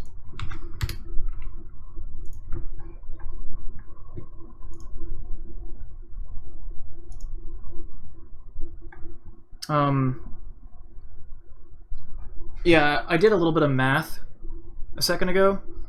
I was wrong. It's gonna be... It's at least 15, just based on what I know. Some of the prize pools haven't been announced, but based on their minimums and the ones that I know are above the minimum already, we have at least $15.5 million in prize money before TI. That is insane. That is definitely insane. Another thing is, like, there's always going to be those online tournaments and shit going on, and you can play in those and win. You might be actually able to make money competing in Dota this year, because all of like the EGs and Liquids, even like the tier 2 teams and tier 3 teams are going to be fighting for minor money, because there's minors overlapping with majors. So you have the tier 1s at the majors with the tier 2s, and the tier 2s and tier 3s are fighting over the minors. Like, the fucking tier 2 and tier 3 players aren't even going to have enough time to play their online events. Like, it's content saturation, but normally the problem with content saturation is overlapping of major events and just people getting bored with it because they don't really seem to offer something new. But these are... Yeah. This is so much money. I mean, the money. Yeah, I was going to say the money. Yeah. Money speaks for itself. There's definitely interest in every single major event that comes on in Dota 2, and I also think that may stem from like a player base that's very like easy to reach. Right? These are all players that like, you know, I mean, how are these friendships formed in the first place? Like Twitch chat. What state are you from again? If you don't want to mention on stream, you can type in the Discord. Oh, just Nebraska. Okay. Because we might, we could probably meet up at a Dota event in the U.S. this year sometime. BTS is a major. I don't know if it's going to be in their house. I mean, they have a minor too. Like the Summit is a minor, but there's another one that BTS is hosting that's like a big boy major. Like they might run Boston, Massachusetts, right? Or Boston or something like that was the major location for, I think it was a year or two ago. It was the Boston major. December 2016 was where they announced fucking 7.0. Ad Finum, I think. That was when Ad Finum had a crazy run and everybody was happy for him. Yeah. And yeah, like that was just my a good friend of mine just like lived 3 hours away from Boston. And he just like drove down there and just went and watched a major. It's so centralized. They have it all around the world. So you know, even if you don't live in the U.S., you have some opportunities to get some Dota love in, so long as you live in China, I guess. Or they have some I'm sure they have European. I probably sound so stupid here too. They definitely have European Dota events, like big major European. Most Dota of them events. are European. Yeah, they're European focused. Are they like? I would say major? In terms of like Valve money, like the majority of Dota events are EU because, you have like the same amount of physical space as the US, but it's way more populated with way better internet. So you naturally have people with way better computers playing the game more. So it has a massive fan base. You don't have to deal with the paperwork of going to China, and we already have TI in the US, so there's even more incentive to put the majors over in Europe.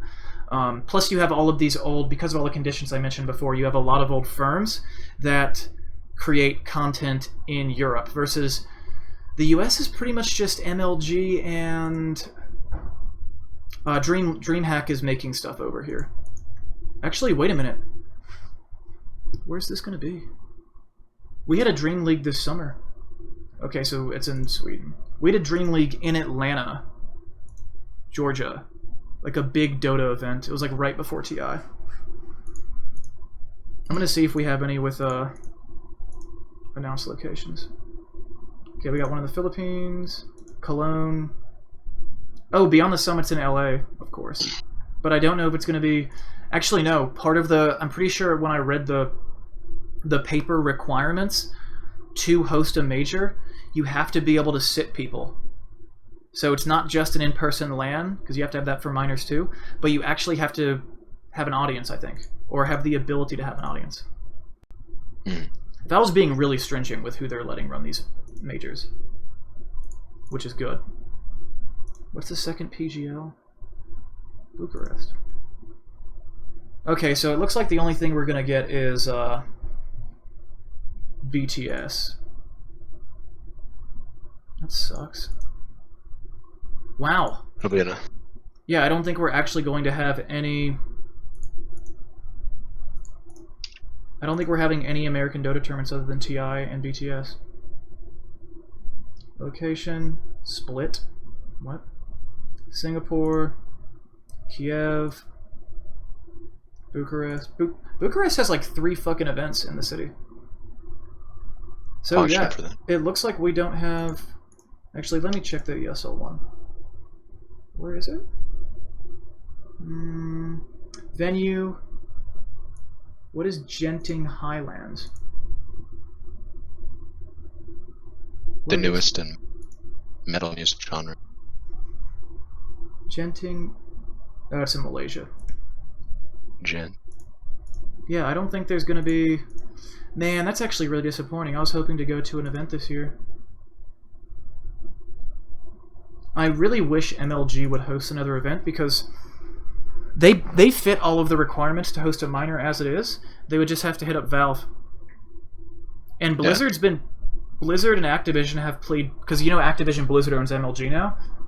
Yeah. They play pretty well with others. Like they've let people play, like, host other games. Like they've hosted games that they aren't the publisher for. Yeah. So I'm surprised they didn't get on top of this. They probably just... I think MLG is basically advertising for Activision Blizzard games, and that's all it is. I think Blizzard's trying to do their best to keep that company alive and keep the people that work for MLG in jobs, and to use it to generate huge amounts of PR for their games. Not huge, but a decent amount of PR for their games. Yeah. And focus on making it so it doesn't lose money. And as long as that's the case, it'll be fine. But I can tell you right now that if we had the MLG that existed when I went to MLG a couple years ago, we would like 100% they would have got on this. It's way too good of a deal for them to pass up. It's kind of sad that MLG doesn't host it anymore. MLG actually hosted one in 2015 or 2016. MLG hosted a new one. Ooh, their venue might be too small. No, dude, they just got infected with the Blizzard. Blizzard brought them down. You know, they built their own esports arena. MLG did? Yeah, they built, not really an arena, but basically like I think it's like a theater inside of a mall that they converted into, like, they have their own physical location that is permanent and big enough to host events, but it only sits a couple hundred people. And the venue that they used to use, because Columbus has one of the largest fucking venues, one of the largest conference centers you've ever seen. I think I told you my story where I went back there this past summer. But yeah, that room, like when they had that venue, they could fit so many more fucking people in there. But yeah, there's the issue of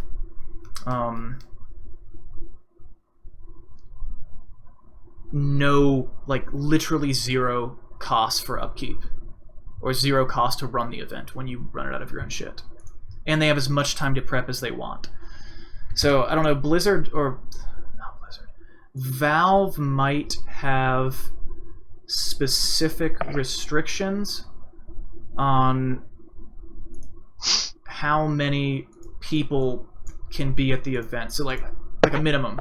Like they might require a minimum amount of seating for a major or a minor, and if that's the case, then that might be why MLG didn't do it.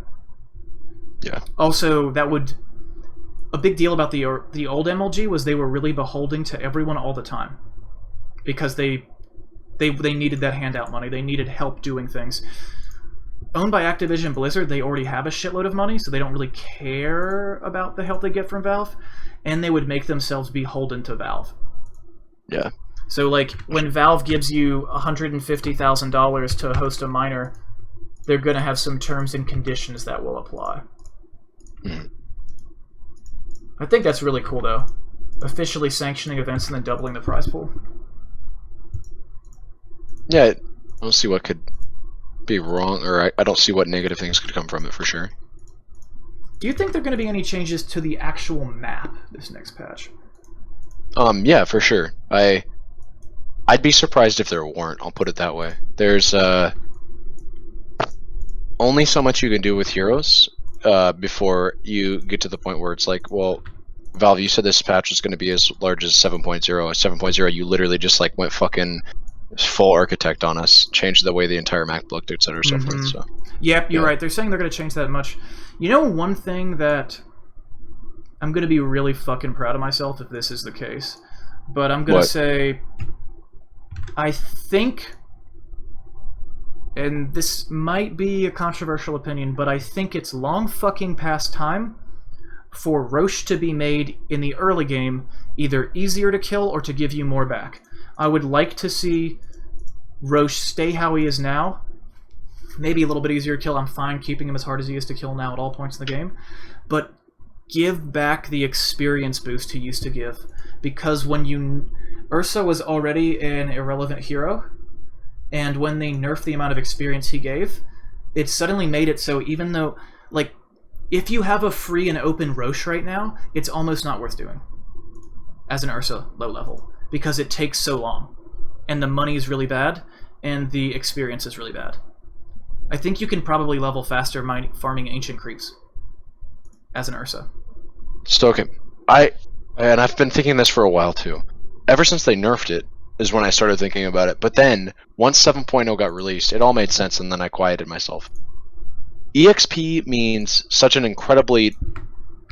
like, EXP as in levels, as of right now in this current state of Dota, is so incredibly detrimental to heroes that are starved from it, and then consequentially, it gives you a boon if your hero relies on it and you gain a big amount of it in a very short period of time, or, you know, if you hit your power spikes. Your webcam's lagging a little bit. Yeah, I can tell that all my shit seems to be lagging. I don't know what's going on if my internet connection is getting cooked here. Can you still hear me fine? Yeah. I feel like it's probably on your computer's end, though I'm not sure what might be causing it. I don't know. Yeah, I was gonna say here. I'll just close it up like every bracket. If you have an antivirus, that could be doing it. Also, how much RAM do you have? Do you know? 16 gigs, 8 gigs? I think it's 16. Oh, then you're probably fine. Because I would actually, even at 16, I would get close to running out of RAM with Chrome tabs, but I'm pretty extreme. No, I think I'm 60. Good. But okay. Back to the Roche topic, because this is something that I've been thinking about. Like I said, I've been thinking about this for a while. It was when they first took it away, I especially was thinking like man, fuck, like Lycan really this really hurts Lycan, because I played Lycan a lot back then, and I've always thought about Lycan. Not so much now recently, I won't lie. It's hard for me to think about Lycan and Terrorblade since I went through Earth Spirit, 1,000 games on him, Broodmother, 600 games on her, or I guess 400 because I played like 200 of her like at the very start of my Dota career, and then I kind of gave her up for a while, and then I recently picked her up you know, since 6.88, 6.87 or whatever, and just played a fuck ton of games on her. So went through Earth Spirit, went through Broodmother, now I'm going through other heroes and stuff like that. Lycan and Terrorblade are very distant options, but especially Lycan, I'll always have a soft spot in my heart for him. And when they first made that nerf to Roshan, I was like, man, this really stings for Lycan. Like, don't get me wrong, he wasn't ever a vastly level dependent hero, but he enjoyed the 3 or 4 odd levels that he got him straight from like level 7 to like level fucking 9.5 after solo killing Roche. Like, you needed 1 or 200 experience, so you needed to be a little bit in the level, but not much. Like if you got like a range creep, it'd be enough, and then you would go from 7 to 9. And that was big back then because that meant a max level passive, max level wolves, and your ultimate. Yeah, and you can go push down a tower. You can go farm ancients, as what you like to do. Farm them, stack them, farm them again. You'd be level 10. You know, in supports, most supports would be lucky to be level 4 around then. That'd be amazing. Maybe level 5 or so. But that'd be amazing, right? That'd be amazing for like it's like you'd be even to slightly ahead depending on how your jungle camp RNG was with maybe like solo laners. And then if you even somewhat remotely fell behind, Roche would more than make up for any sort of loss that you had, both in GPM and EXP. And like you said, they definitely cut the EXP down. I think they also cut the gold down a little bit. I'm not entirely sure. They cut the gold down somewhat, but that wasn't as big a deal as the EXP. The EXP straight neutered it. The EX. If I could kill, let's put it this way. This is the big problem I have with Roche in his current state, is that based on the changes, because they've been making him worth less and making him harder to kill, consistently moving in both of those directions. Less value, bigger risk, less reward for a very long time. And if you're putting me back into Lycan from 2 years ago, and make no mistake, 99% of the games I played, win or lose, I got Roche by 12 minutes. I went in and got my Roche and left. Like, just for farming purposes. The first Roche was really good because it also speeds up the speed at which you kill Ancients. It's logarithmic, right? Yeah. The stronger that you get earlier on, you can use that to propel yourself more faster, right? Yeah, so the big one there is, like, making sure that you're tough enough to kill Ancients all the time. But the problem with Roshan now is looking at it from the perspective of patch 6.80 when that was what you did with Lycan, and he still did that for a long time, but it got harder and it got worse. If Roche gave the same amount of experience he gives now in 6.80, I wouldn't Roche with Lycan, and you could kill him in half the time at way less risk to you back then. And if he were as hard as he is to kill now, but with his experience from 2 years ago, I still don't know if I do it. He's almost impossible to kill for everyone except for an Ursa. Ursa can't kill him by himself in a timely fashion, and he gives you nothing for it. The Aegis is not worth a fucking thing in the early and mid-game. Mid-game it can be. But when the game's even at 15 minutes, an Aegis doesn't really mean much. And the few heroes, not really Lycan, but Ursa's, like, I feel like there's another one, Troll Warlord to a certain extent, but Ursa especially. Ursa, you might say it's a gimmick that he can kill Roche. That is a core mechanic of the hero that he relied upon to get a boost in experience and a boost in gold early in the game because the hero falls off so real. And without that, it makes a hero that's not very good completely irrelevant. Wouldn't go as far as to say that Ursa is completely reliant on Roche. I would say that maybe you're a little bit undervaluing Ursa's He's not entirely reliant on him, but that's not something where you talk about like a nerf. If you talk right now and say a nerf to Vlad's hurts Lycan, well, yeah, he kind of likes Vlad's in a lot of games, depending on the patch, etc. Nerfing Roche is a direct nerf to the core way in which Ursa is played. Yeah, I would say. You could even argue this with like heroes like Slaughter or like roaming fours or offlaners like Slaughter, I guess, because the hero always changes in his position based off buffs and nerfs to the hero. But he's a hero that you pick up, and you know it's not really like he pushes that well, but damn, does he control Roche as an objective really well? And this is the way that amp damage works.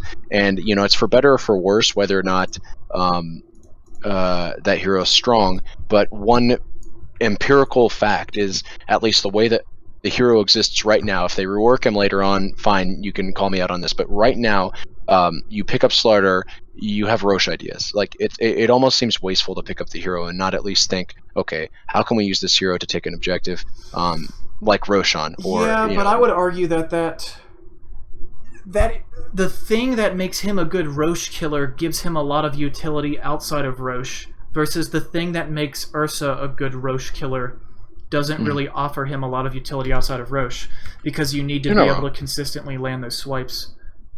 You're not wrong there. What I was mostly just trying to get at is that is a big reason why you do pick Slardar. Now, you can make the argument that that's not the case. Yeah. You can make the argument that that's not the case, and I'd even somewhat be inclined to agree, right? Because there's a lot of utility to amp damage that extends. Would you say, and if you disagree with me on this, please explain to me why. Not that I believe your opinion to be on, especially non-Lycan things, to be better than mine, but is making Roche harder to kill and worth less? That has to be hurting Ursa more than Slardar, though, right? Yeah. But it's even unclear as to whether or not that hurts Ursa, I guess is my big point. It absolutely does. Well, so follow me on this one, right?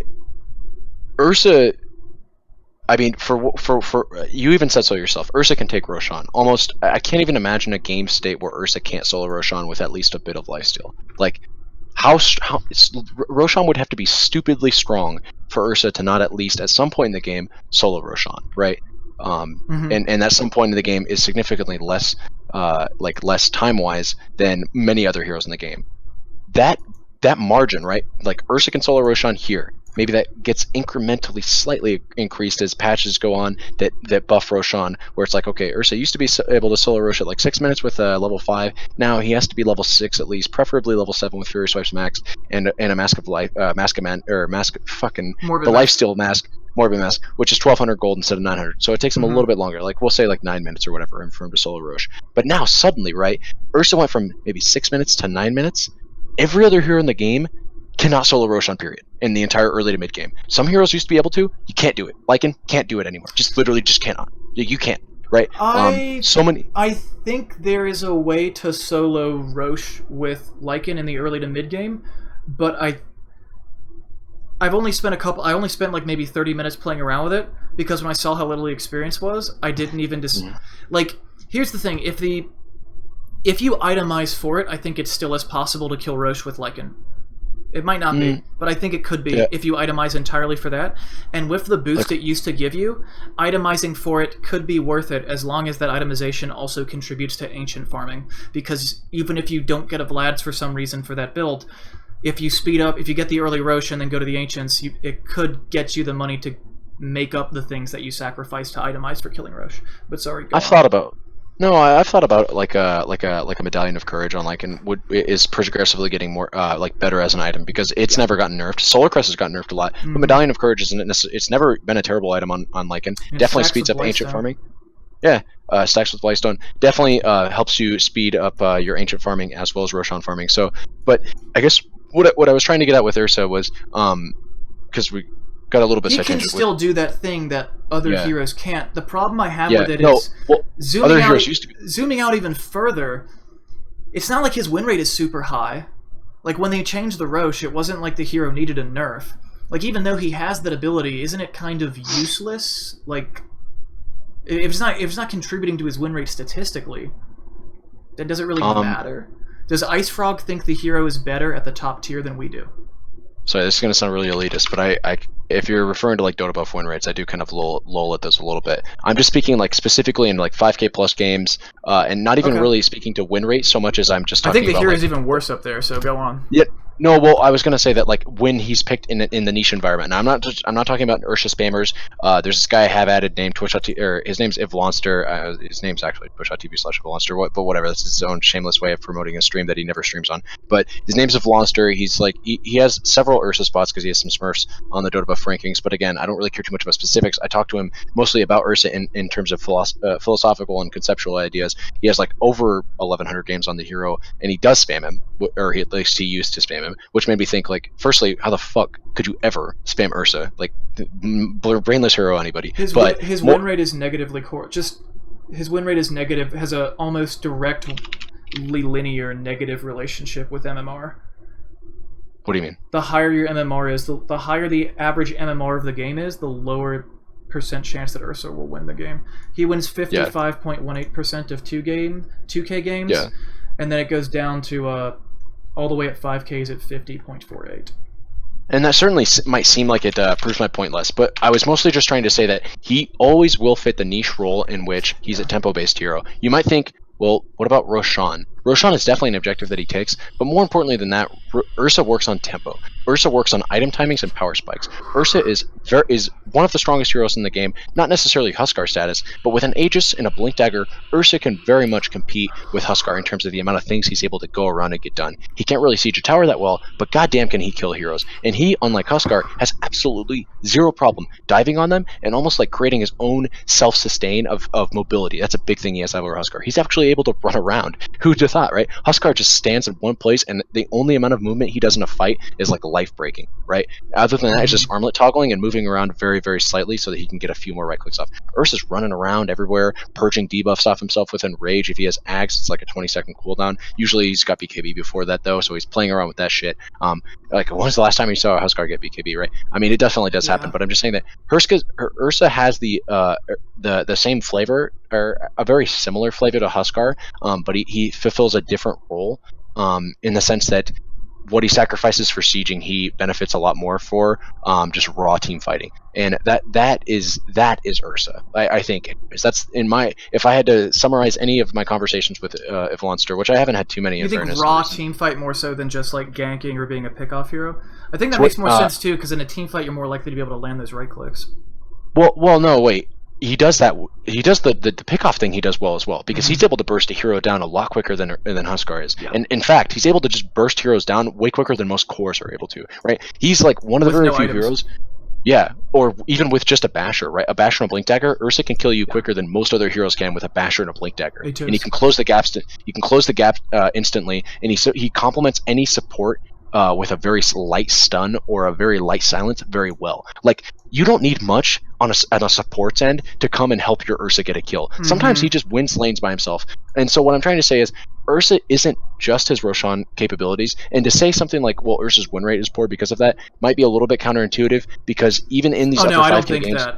Yeah, and I'm not trying to say necessarily that you were, and I mean, it may have seemed like I was contradicting myself a little bit when I said that I care about him in the upper 5K game bracket, because like you said, his win rate is inversely correlated. What this all stems from is just, in my opinion, to give some credence to the statistical analysis of the hero a little bit, and to also kind of like descend it a little bit as well. People have this very, very big issue where they pick Ursa when there's like an anti-mage in the game, and they're like, oh, we'll just out-tempo them, right? We'll just go kill them all before the AM has time to come online. Or they'll just see these heavy farm, they'll see like a PL, and they'll pick Ursa, and they're like, I'm playing three-dimensional chess with this PL, because even though his hero directly counters mine, but my hero is tempo based. So when he's just finishing up his bots, I'll have a blink dagger and Aegis, and I can just go run him down. That's not the way you should play Ursa. You should play Ursa when you have the heroes that Huskar would typically complement really well with, like oracles and shit like that, where you can just run at 5 heroes and just win against them, right? And never have to worry about somebody split pushing you down, because you're just running over their entire team. And taking objectives at a much quicker rate than they have the ability to ever do those sorts of things.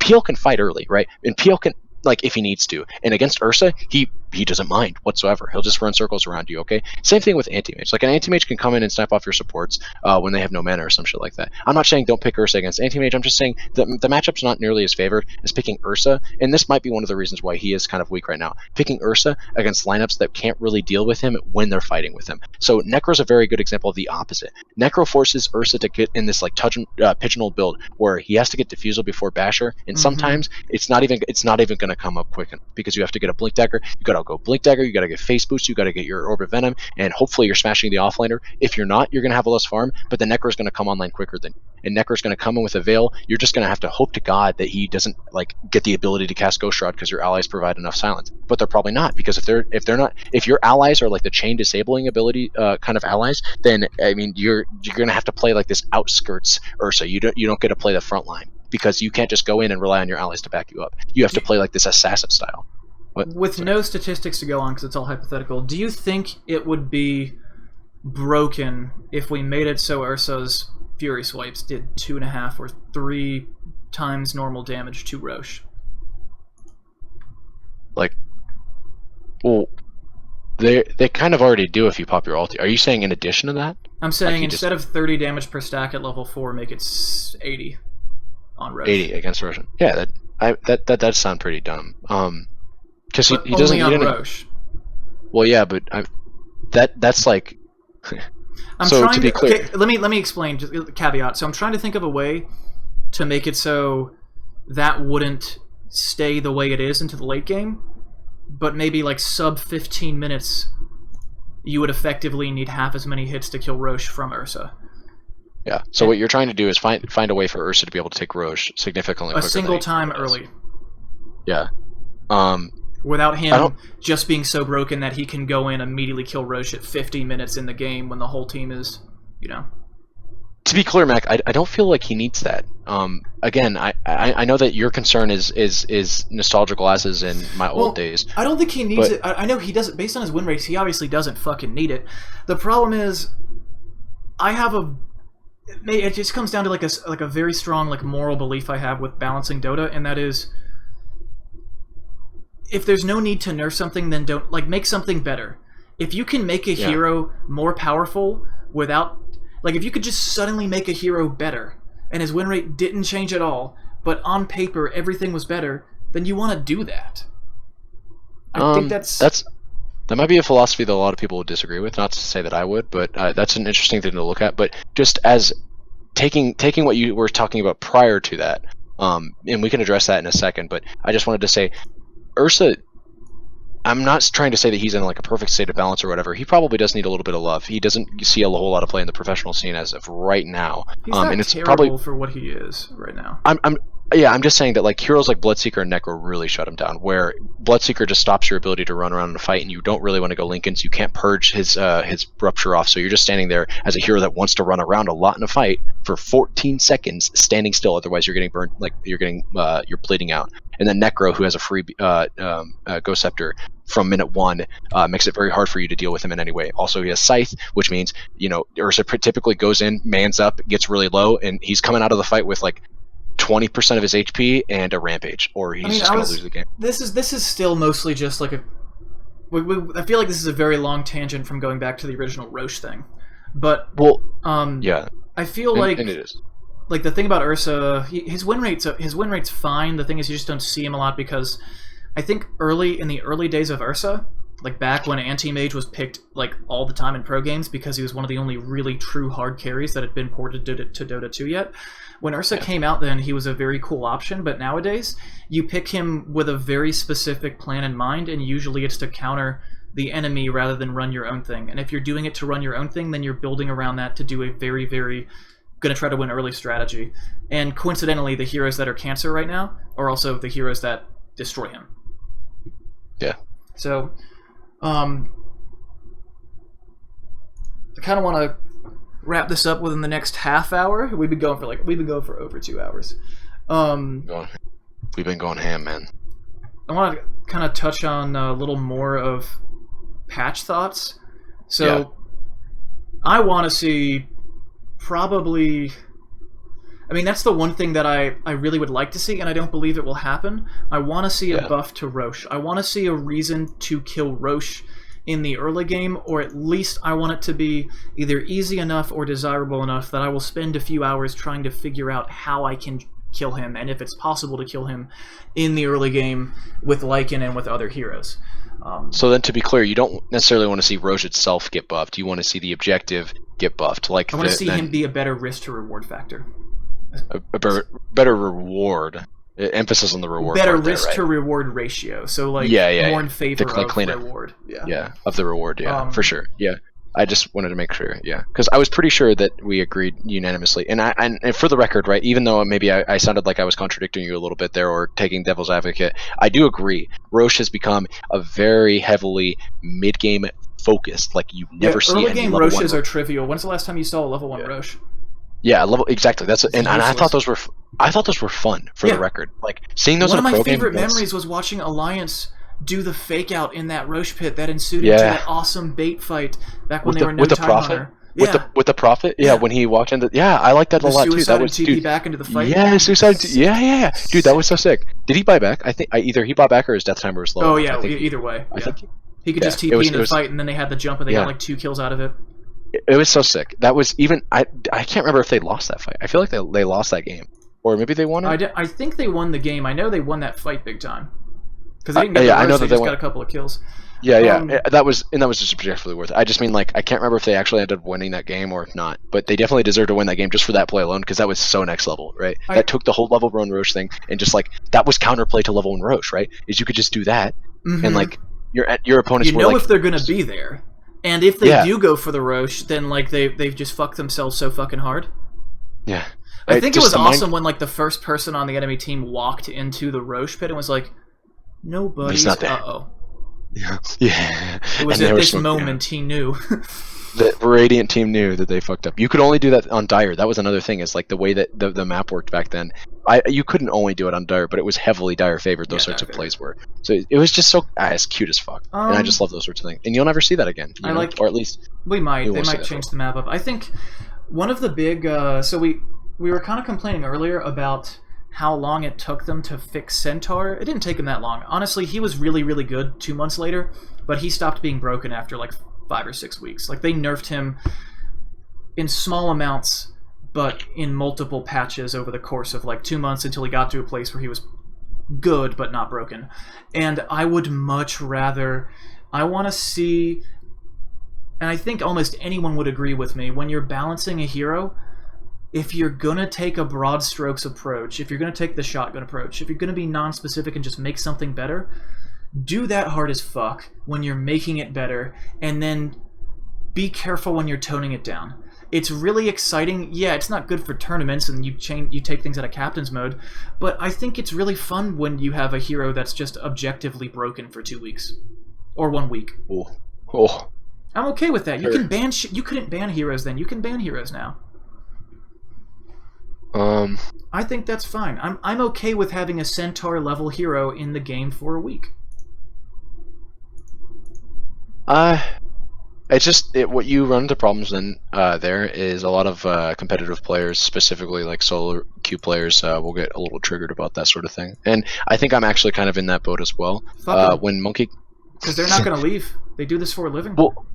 Well, it's not even just that. Like, it's not even just about their maintaining retention, because, like you said, they probably won't leave. It's about integrity of the game. So, League of Legends got into a lot of shit like this when they were releasing heroes like Azir. On release Azir, I'm not trying to get too much into specifics because I know you don't play LoL, but like on release LeBlanc, on release, name any champion that has gotten released in that game. Usually they're too powerful. If they're not, they're horribly underpowered. And I know that their balancing team has gotten a lot better in recent years and stuff like that with their heroes. But a lot of heroes, I can just recall since I used to play the game, and that was so long ago. Like Brand, for instance, Rumble. These are heroes that I remember still to this day. Nocturne being broken, absolutely broken on release, ruining games.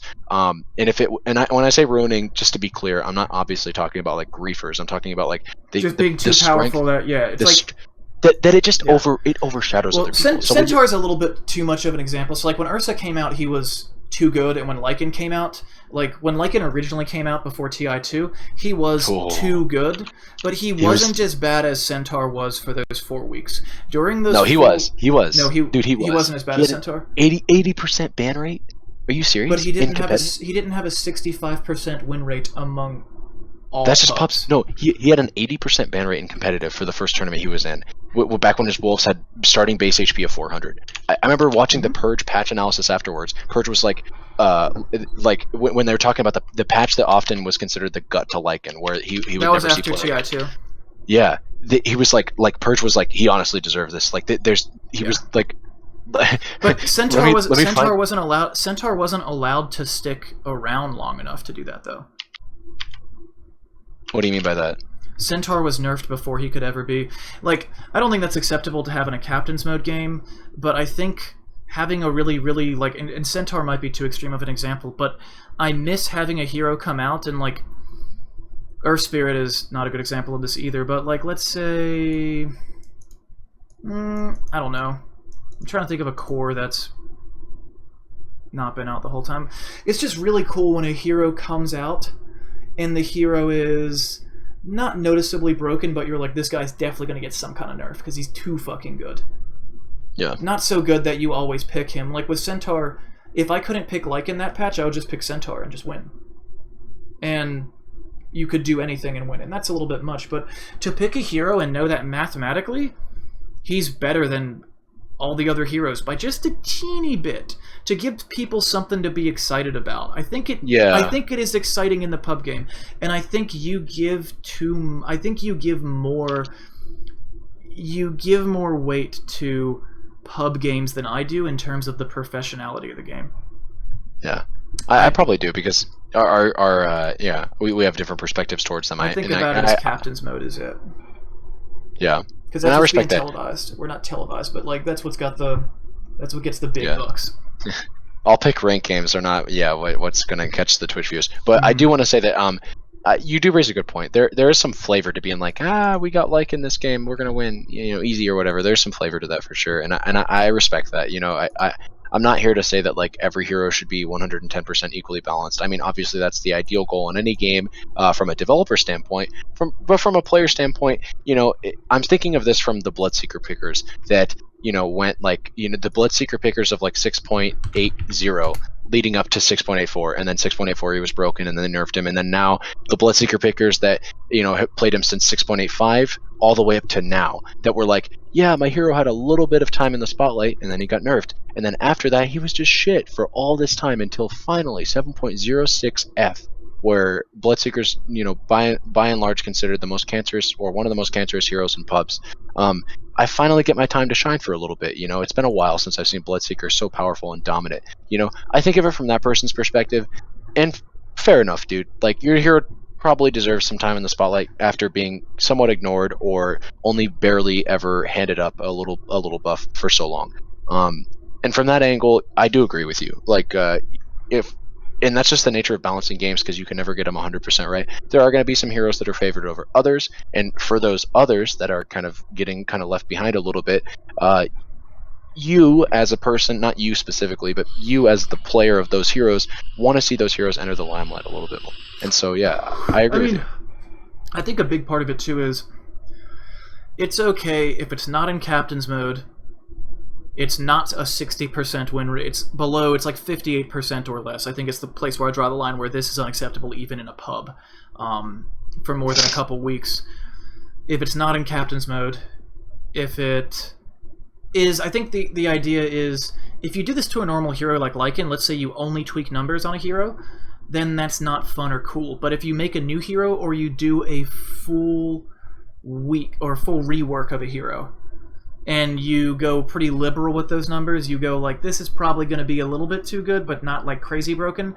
I would much rather heroes start out significantly more powerful than they should be, not in captain's mode, and then be gradually nerfed over the course of a few weeks.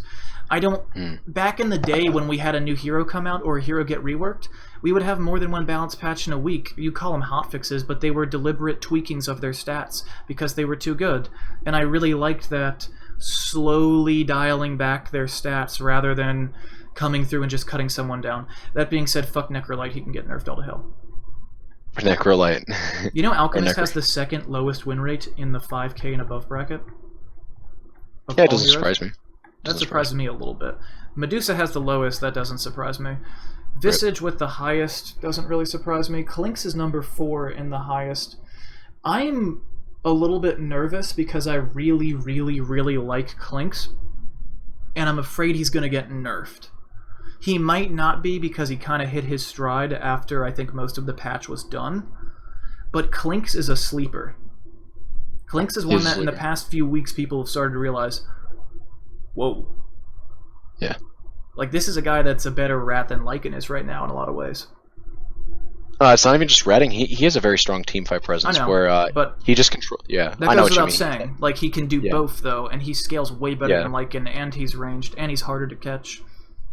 Yeah, he's absolutely insane right now. Yeah, he's good. Good hero, man, for sure. I couldn't agree with you more there. So, do you think all 3 of the cancer heroes should be nerfed? Now let's define the cancer. Are you talking about Veno, Necrophos, and Pugna, or Bloodseeker, Viper? Viper, you think? Okay. So yeah. See, right off the bat, you said all 3, and that just kind of goes to show. I feel like there's an association with the poison sort of going along with them and the pestilence thing. But hey, finally turned the camera down so you could recline. Yeah. Well, I was just gonna. But out of those 3, no, I think we've talked about this before. Pugna, I don't think needs a nerf.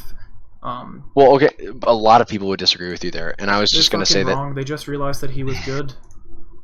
He is a good hero, for sure. And I'm kind of indifferent as to whether or not any of these heroes should be nerfed myself personally, because I feel like there's going to be so many changes fundamentally to the game that I mean, honestly, playing it safe, like IceFrog did this in 7.0. Not a whole lot of people remember this. Warlock was broken. Leading up to 7.0, and at 7.0 he had to make he made very slight nerfs to Warlock, and now he sees no play. Even though, if I remember right, it was pretty close. It was pretty late in the patch. Like, people had just kind of figured out Warlock was crazy good before it got. Yes. Yeah. Yeah, I would go as far as to say broken. And now you could argue that there were fundamental changes to the meta and I would argue the same thing personally. I would say that yeah, there were fundamental changes to the meta that made Warlock just not as good of a hero. But like, look at this. Literally, the last change before 7.0 was a buff. He increased the Warlock's golem HP. I'm looking at just a straight up buff, right? Yeah. And then 7.0, the only significant nerf, in my personal opinion, was what's it called? Fatal Bonds increased mana cost by 20. Right? You could argue, oh, they fixed a unit dispelled from Fatal Bonds still spreading. Yeah, I agree with you. You don't have to nerf people as hard. I think, honestly, he did. Well, he didn't. That's my point. What I'm saying. He didn't nerf him really hard, and he did not nerf him very hard, and it worked out. But he was broken. Is my point. But Warlock people didn't know he was broken until near the end of the patch. I think there are two things. But even after, there multiple months, you think, before the patch where people were like, Warlock needs to be nerfed? Multiple months. I'll say that when Warlock was getting banned, he was getting like either first phase or second phase banned. If not first phase or second phase picked up. Like, he was a very good hero. And I mean, it didn't take too long for the Frog here to recognize this and at least slap on a nerf. But look at the severity of the nerf is my point. This was a 20 mana cost increase on Fatal Bonds, and that's it. Yeah. That's it. That's so easy, or like such a nice little slap on the wrist. When I saw this, and I enjoy playing Warlock, by the way. Wait, did Midas get nerfed in this too? It did, and you could argue that was a big, well, not 7.0, but it got nerfed. Okay. This was very shortly after 7.0 got released. No, it was actually in 7.06, so that was actually this patch. I think this patch was a little bit different though, just because I think 7.0 was the first time in Dota history that IceFrog probably had no idea and no idea on how to forecast what was going to happen because of the way talents worked, and that was how big that was. Like, the talent trees made for a significantly bigger patch than normal. But I think what you're trying to get at is when you change so much about the things. I feel like when you make a patch, you look at the things that are weak now and ways that you can make them better. And by the time you get to the end of that, you look at the things that are way too strong now, and they no longer really need to be nerfed anymore, or at least nerfed is hard. And well said. Like, for instance, I think a lot of people are calling for Viper to be nerfed. I do not think Viper needs to be nerfed. If Venomancer got any kind of nerf, I think it should be pretty small, honestly. Pugna, I don't think Pugna needs a nerf. That's a super niche hero. And guess what's really good against? Guess what's really good against another, or Pugna's really good against? Guess what that Nether Ward's really good for? Heroes that cast spells, Venomancer, Necrolite, things like that. Though Necrolite's not as big of a deal because he heals himself. The only hero in the game right now that I think needs a significant nerf, he might actually need a rework because I think he'll be useless if you nerf him till he's balanced, is Necrolite. I think Necrolite, and I'm not going to call him Necrophos, Necrolite is broken. He's a hero that I've played barely at all, and he's 100% the opposite of the style of hero I enjoy playing. And I can still pick him and do okay. And whenever I've probably played 10 Necrolite games before this patch in my life, and I played like 2 in a row the other day, and every single time something went wrong, we lost a team fight, we lost the game, I'm like, 100% my fault. I knew exactly what I could have done differently because I didn't press my Q button enough. Like, it's really... I think that hero absolutely needs a mathematical nerf. He's too fucking good. The thing that makes him good is the fact that they combine the passive and the Q, and that just makes him too fucking good. He's just too good. Yeah, I was talking to somebody else about this actually recently. they literally just took 2 abilities, threw them into 1. So now you need half as many skill points. Like the old Centaur with the ulti, except they gave it to him as a passive. Yeah, exactly. So now you just need to funnel all of your skill points early game into 1 ability, which means he comes online way quicker. And then also just gave him a free Ghost Scepter that also slows, that also increases your heals. Like, okay, thanks, OS Frog. But the point that I want to say here, the real big kicker here, because I'm not just going to sit here and cry OS Frog with you. Although don't get me wrong, a lot of pub games that I've had in recent memory would lead me to believe that I should. I really want to stress though that for as strong of a hero as Necrophos is, it is my firm belief that the patch will come and change so many elements about the game that if all OS Frog does is give Death Pulse a scaling 20 mana cost increase at all levels, scaling I'd be up. fine to start with that.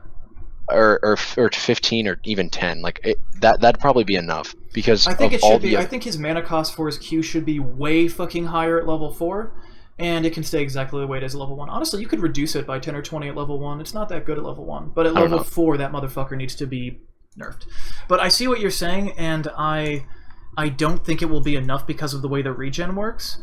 But it's not a bad place to start, and no. I'm never opposed to a hero not getting nerfed. It takes a lot for me to really want a hero nerfed. I think the hero deserves one, but I don't necessarily want him to get nerfed. I like him. I think he's been a hero that's been, like, kind of just trash forever, or he's been really, really good. And I was happy when I saw him become the cancer hero. He's a little bit old now, but... Yeah, well... Okay, but so you kind of did just prove my point in the sense that, like, that we were talking about earlier, where it's like... And actually, you were making this point to begin with, so actually I'll give you credence there. I just mean that, like, you know, in a perfect state of balance where everything is 50%, like, everything's equal, every hero is getting played an equal amount of times at TI, and they're winning an equal amount of games that they're losing. You know, in that perfect world, then, yeah, I guess no hero truly does deserve to stand out. But because we're not that, because Dota is an imperfect game, and it will always be in just the raw statistical sense of, like, and just the way that humans work as well, you know, maybe it's the player base's fault. Maybe we favor things that we shouldn't be favoring.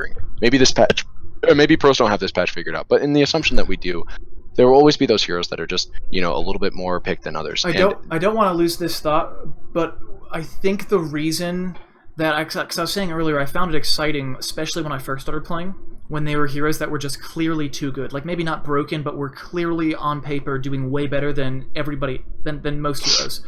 And I think the reason that's cool for a casual player, and for most players, is because it encourages you to play this hero that you don't normally do, and know that there's going to be this padding for, even though you're not as good as that hero, because I really think that most top tier Dota players are, like, barely hitting the double digits when they get to their hero pools outside of pros.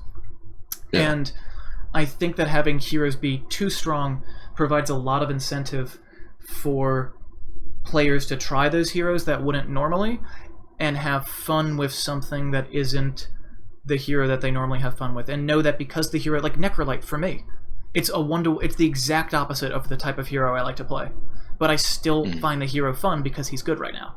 If the hero got nerfed, I wouldn't enjoy it. Yeah, I don't even disagree with you. Like, I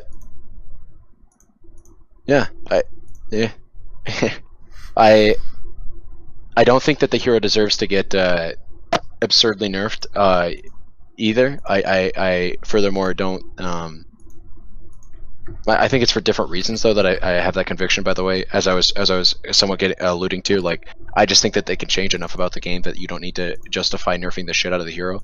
I.e., Warlock is a great example of a hero that either I think it was mostly the meta shift towards even more early game fighting, which as a side note, the game has been becoming that for such a long period of time. Pretty much ever since, like, TI5, I remember every single patch after that, every major patch has just seemed to be more and more fight, mid game, early game, everything matters, objectives are king. I don't like that. Fights are important. Yeah, and I'm not a huge fan of that either. I understand you're a rap player. I understand that they're doing it for the purpose of people think fighting is fun, so it's more, it becomes more about the technical skill than farming, but when you think about farming, you really should think. I think you should be thinking about it like a mechanic, like hitting your hotkeys and making workers in StarCraft and things like that. Like, the ability to know how to farm was what made me, like, that's something that separated me It's a skill that I spent so many hours practicing, and it separated me from the other players at my MMR and allowed me to increase in MMR. And I feel like that's been cheapened severely, because who cares if I'm the best fucking farmer on the planet if my team loses like 2 fucking fights? Well, and if your farm doesn't mean jack, because the game just doesn't favor that sort of thing as much anymore. You know, creeps have been giving less gold, so even if you're able to farm efficiently, even if you're able to like tread swap every time you cast a spell, make the most out of your mana, your courier usage is on point. You're keeping track of heroes positioning on the map all the while. Like all of these sorts of mechanics, I mean, you're still rewarded for having them, but just not as much when it comes down to the fact that, like, you know, grouping up as 5 people and just playing your hero really well in a chaotic team fight is king, right? And yeah, I definitely agree. The game has been favoring that sort of playstyle more and more as time has gone on. And so much so that, like, even when they made the big tower buff thing, where towers give an armor aura, and then also towers themselves gain more armor based off of enemy heroes around, they made sure that they were like, you know what, this is way too much for rats. Like, rats don't need this nerf. Rats are already weak as fuck anyways, because the style has been getting nerfed out. So let's make sure that the aura only scales with present heroes around, and not just, like, you know, all units or some crazy shit like that. I remember reading that, and I was like, this is specifically for rats. Like, he wanted to make sure that Lycan doesn't get, or like, not specifically Lycan, but he wanted to make Ice Frog's trying to make sure that rat players do not feel like they're getting hit with this big team fight nerf, because he was even, I mean, that was a death ball oriented nerf, was trying to make it so towers gain more armor than the more heroes that are around. I was 100% agree. And I was like, finally, I think he did a good job with it too, but I feel like if you let me sit down and think about it for long enough, I could come up with a solution. And maybe he has that solution. I don't know. I don't even know if that'll be a solution. Maybe he actually favors the way the meta's going, and maybe he thinks it's fine. Maybe he'll just continue on. I mean, I wouldn't be surprised. Like you were pointing out earlier, like, a lot of casual players that play Dota just find fights more interesting than farming, which is fair. That's a fair. I can see why people think. I'd like something where if you, I don't know, I think, so, like, the fortification change that came post the worst TI finals in history, Newbie versus fucking VG. Was it VG that they beat? I think it was VG. Yeah, it was ROTK. So, following that, they changed it so that when you kill a tower, your glyph is refreshed if you kill a tier 1. A tier 1. Right. This has affected me pretty severely, because there's one thing that I love to do with Lycan, is that if I can get the tier 1 and no one comes to contest me, I can walk up and kill the tier 2 if it's in one of the off lanes, or if it's not in the middle lane, I can do that. And because I'm Lycan, it takes a lot of commitment to shut me down. But adding in that extra fortification time is enough that I can't do it nearly as reliably anymore. Terrorblade 2 really got hit by that. Terrorblade way harder. Yeah, because you're really reliant on that meta. Yeah. Yeah. By the way, there was someone in chat that said, tell Wired if he made micro guides on Terrorblade, I'd watch. I meant to tell you that like an hour ago. Micro guides, that's funny. Thanks. Yeah, I don't know. Part of me like wants to make just multiple videos about Lycan and talking about the individual, like, all the different mechanics and all the different working parts of Lycan, and treat heroes with that same level of detail, but you don't get that same level of viewership, so you just have to make the hero guides you really care about really long, and then the ones that you don't know as well, just make short. Yeah. But what else did he do in that patch that nerfed the death ball that tried not to nerf Rat Dota? I feel like there was something else in there. In specifically the one. The tower armor. Yeah. Well, that was it. The fact that when there's more people around the tower, like, wasn't there a patch for a minute where if you have like 2 people under a tier 1, the tier 1 gives them more armor than if there's just 1? Yeah, something like that. So like that is, I love that change, because that change doesn't affect a rat at all. And if there's only 1 person there, it doesn't affect it. 2 people kind of does, but like, I love that change because I'm totally fine with nerfing the death ball. But it kind of sucked though, because indirectly Rat Dota got nerfed, even though a strategy that is the 1-to-1 opposite of Rat Dota was the target. Yeah. Well, it was the idea that they were nerfing Red Dota way less than. So when you think of how certain things are nerfed, it's kind of the same way when people like complain about feeders in solo queue. Like, as long as you're not a feeder, you will get one less feeder in every single one of your games on your team than you will on the enemy team, because you're not feeding, so you are one less person to account for. So it's the same thing with like nerfing styles in games. When you nerf, say for instance, Rat Dota, right? But when you nerf it in such a way that death balls get hit more, well, yeah, sure, you can sit here and say that like Red Dota got hurt, but by comparison, death ball got hit more. So, like, it sucks that your primary style of play got hit.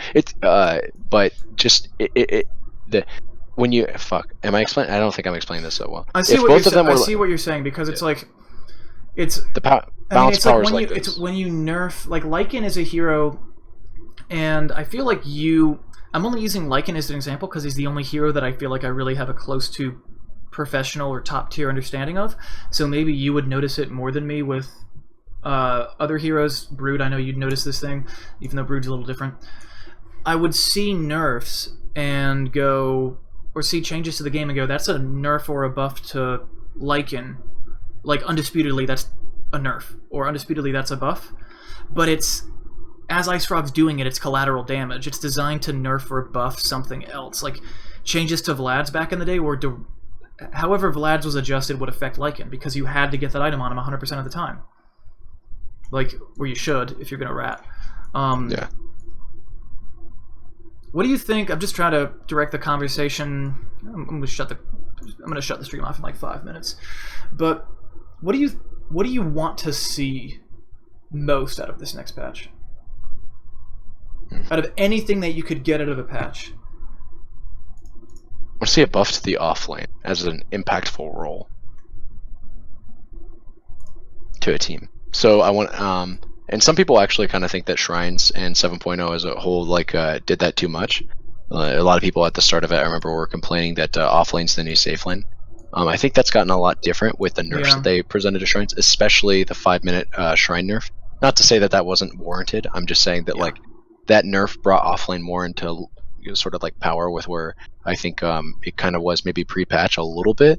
I'd say definitely it was overall kind of stronger, but then you could also argue the PMS nerf was a nerf more so to offliners than a lot of others, because a lot of popular offliners, if we remember, loved getting poor mans. Melee offliner, you'd get poor mans no matter what. Legion, I hate trying to recall them because I'll always forget, but I know Legion got it, Brew got it, and that's pretty much all that I remember right now. But literally any melee offlaner that you can think of. Centaur, that was the only other hero that I can remember. But yeah, always got PMS. And so I just want to see, and obviously I'm biased because I'm an offlane player, but I just want to see offlane become a role that, when played well, just provides more impact to the game. And again, this isn't just like a straight up, I mean, obviously I'm biased because I'm an offlane player, as I just said earlier, but this isn't just like only making me better, because this will make the enemy offlaner in all of my games have more impact as well. I just want to see the role have more of a spotlight, where it's like you're tying 3 heroes into your lane. I think it's the that 5. That needs to...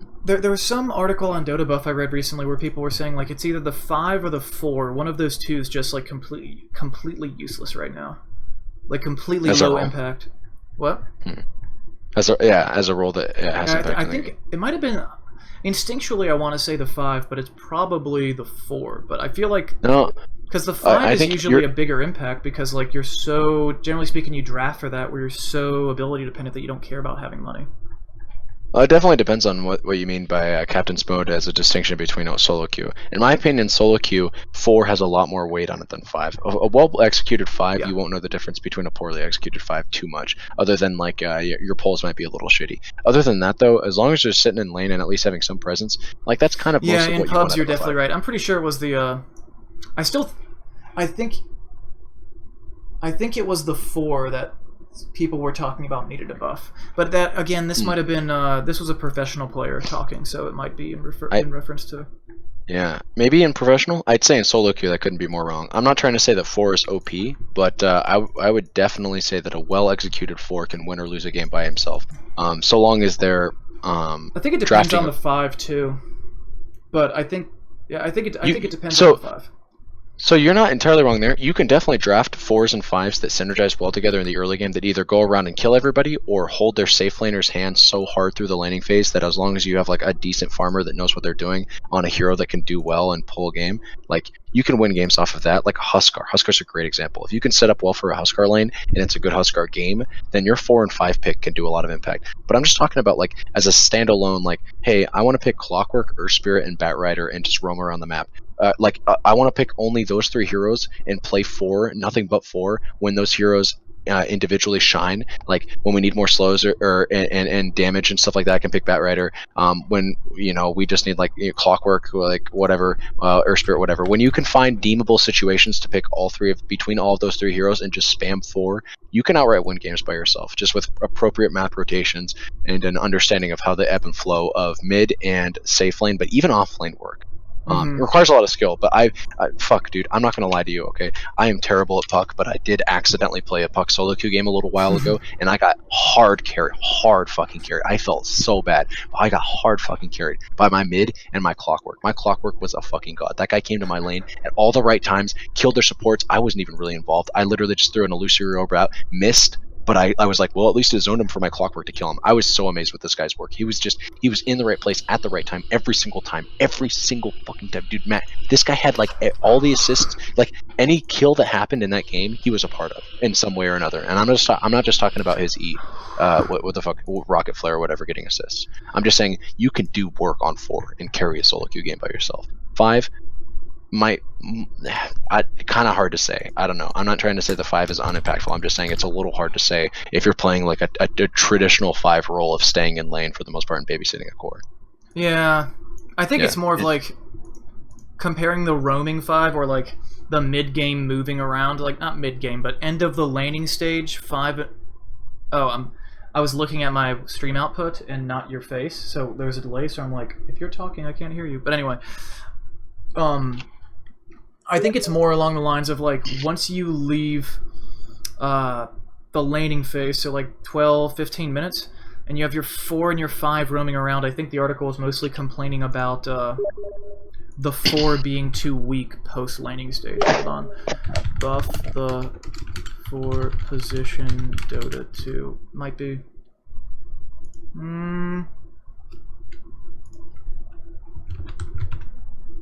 Let me see if I can find it. It was recent that I read this article. Might have been a YouTube video interview. I don't remember. Anyway, the things I'd like to see are... I want to see a buff to the jungle. And again, I'm going to preface this with I don't know what this change would look like, and it would take me a while to get it there. But I would like to see a jungle that maybe is just a little bit easier to kill.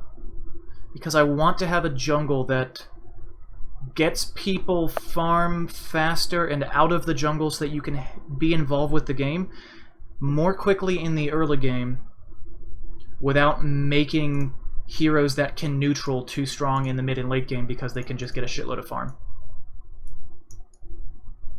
I want to see a jungle that is better in the early game.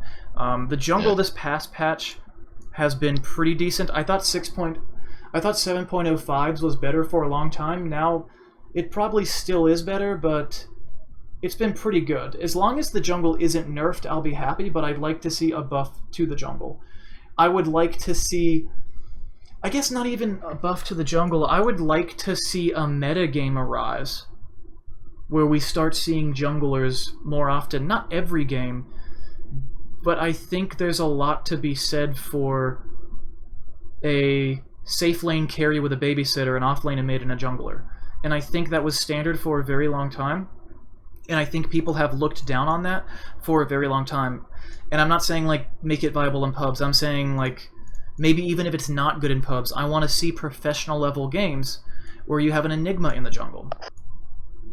I want there to be a way for that to happen, and I want those junglers to be a little bit harder to shut down. Maybe not all of them, but if it's... Like, for instance, an Enigma, I want to see an Enigma viable. And I want to see this happen in a way where it doesn't put too much stress on all your other lanes for those first, like, I don't know, 7-8 minutes, whatever. Yeah. Because it feels to me like the jungle is something that... It's a gimmick that you do in pubs to get yourself to a certain minute mark with a certain amount of farm, and then use that to springboard into a gank or a lot of flash farming, and then use that for like another 10 minutes, then suddenly you're scary as fuck. And that's a gimmick. We don't see gimmicks in most pro games. So I would like to see... I want to see jungling not be a meme.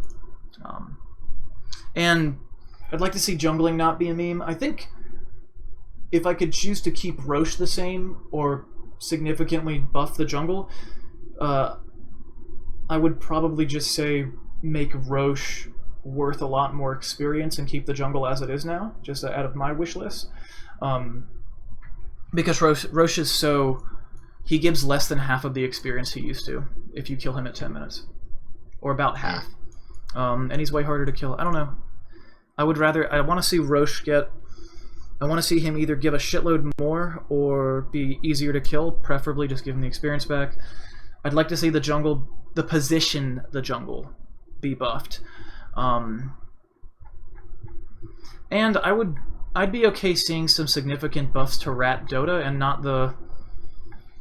maybe not necessarily the type of Rat Dota I play where I just show up and backdoor, but like the Nature's Prophet slow push and pull Rat I'd like to see. And I don't know. I think it'd be cool if we saw a hero that...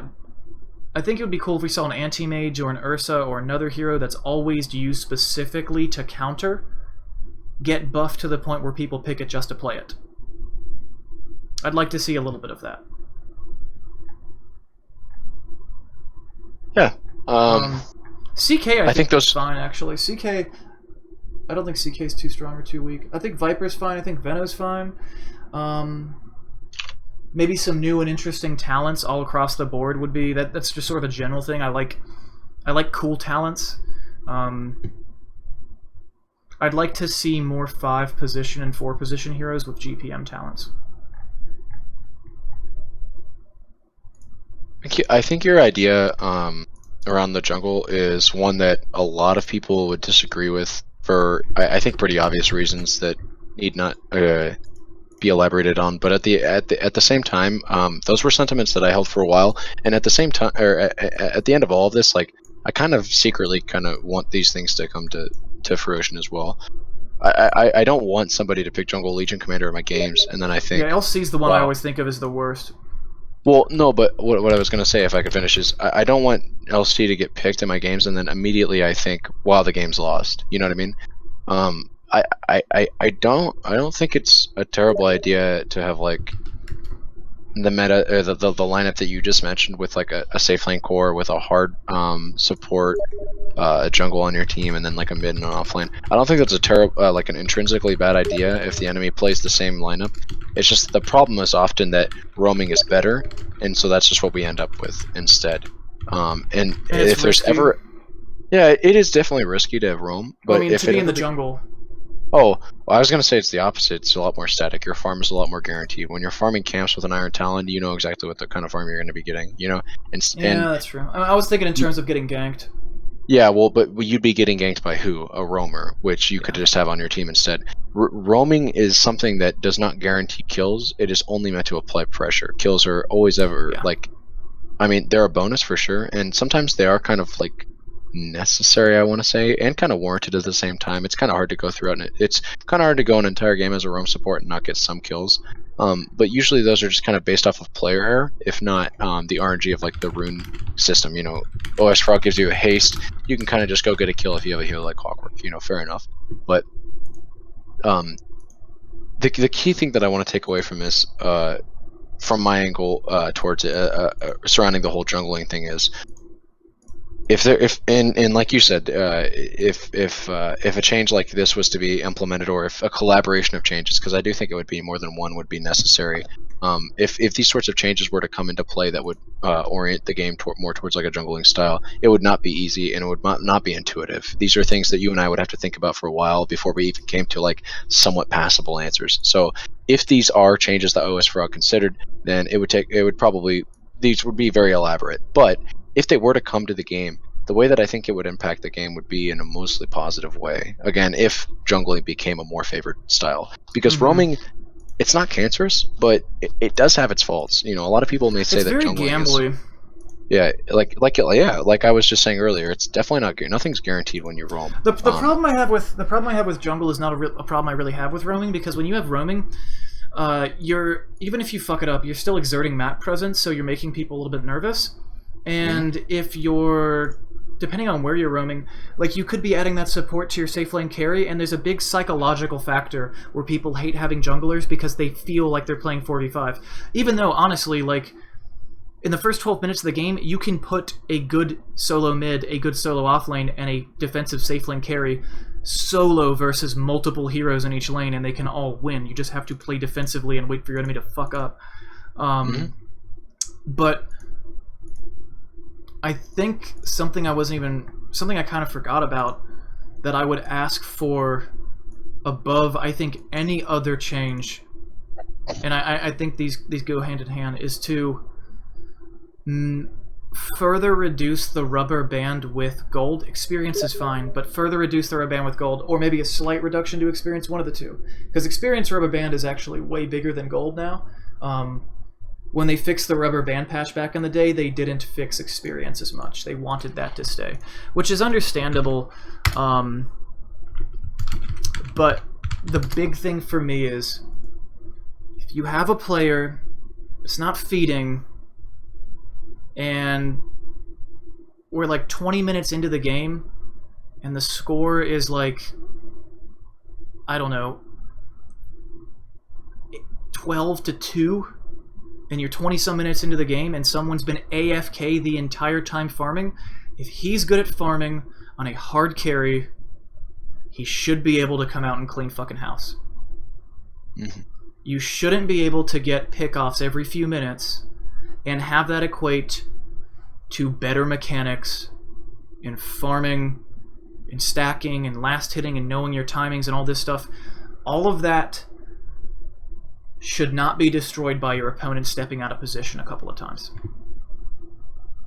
And it's not even you. It's not even the rubber banding. The rubber banding's a symptom of the problem, but the problem is that kills way so much more than they did 2 or 3 years ago, that if you have someone that is 0/0/0 AFK farming and they're really fucking good at it, they won't be able to match up against someone that has no idea how to farm, no farm mechanics, but somehow got 5 kills in 20 minutes and didn't die. And that is something I want to see changed. That's the big thing for me. And we probably won't see that.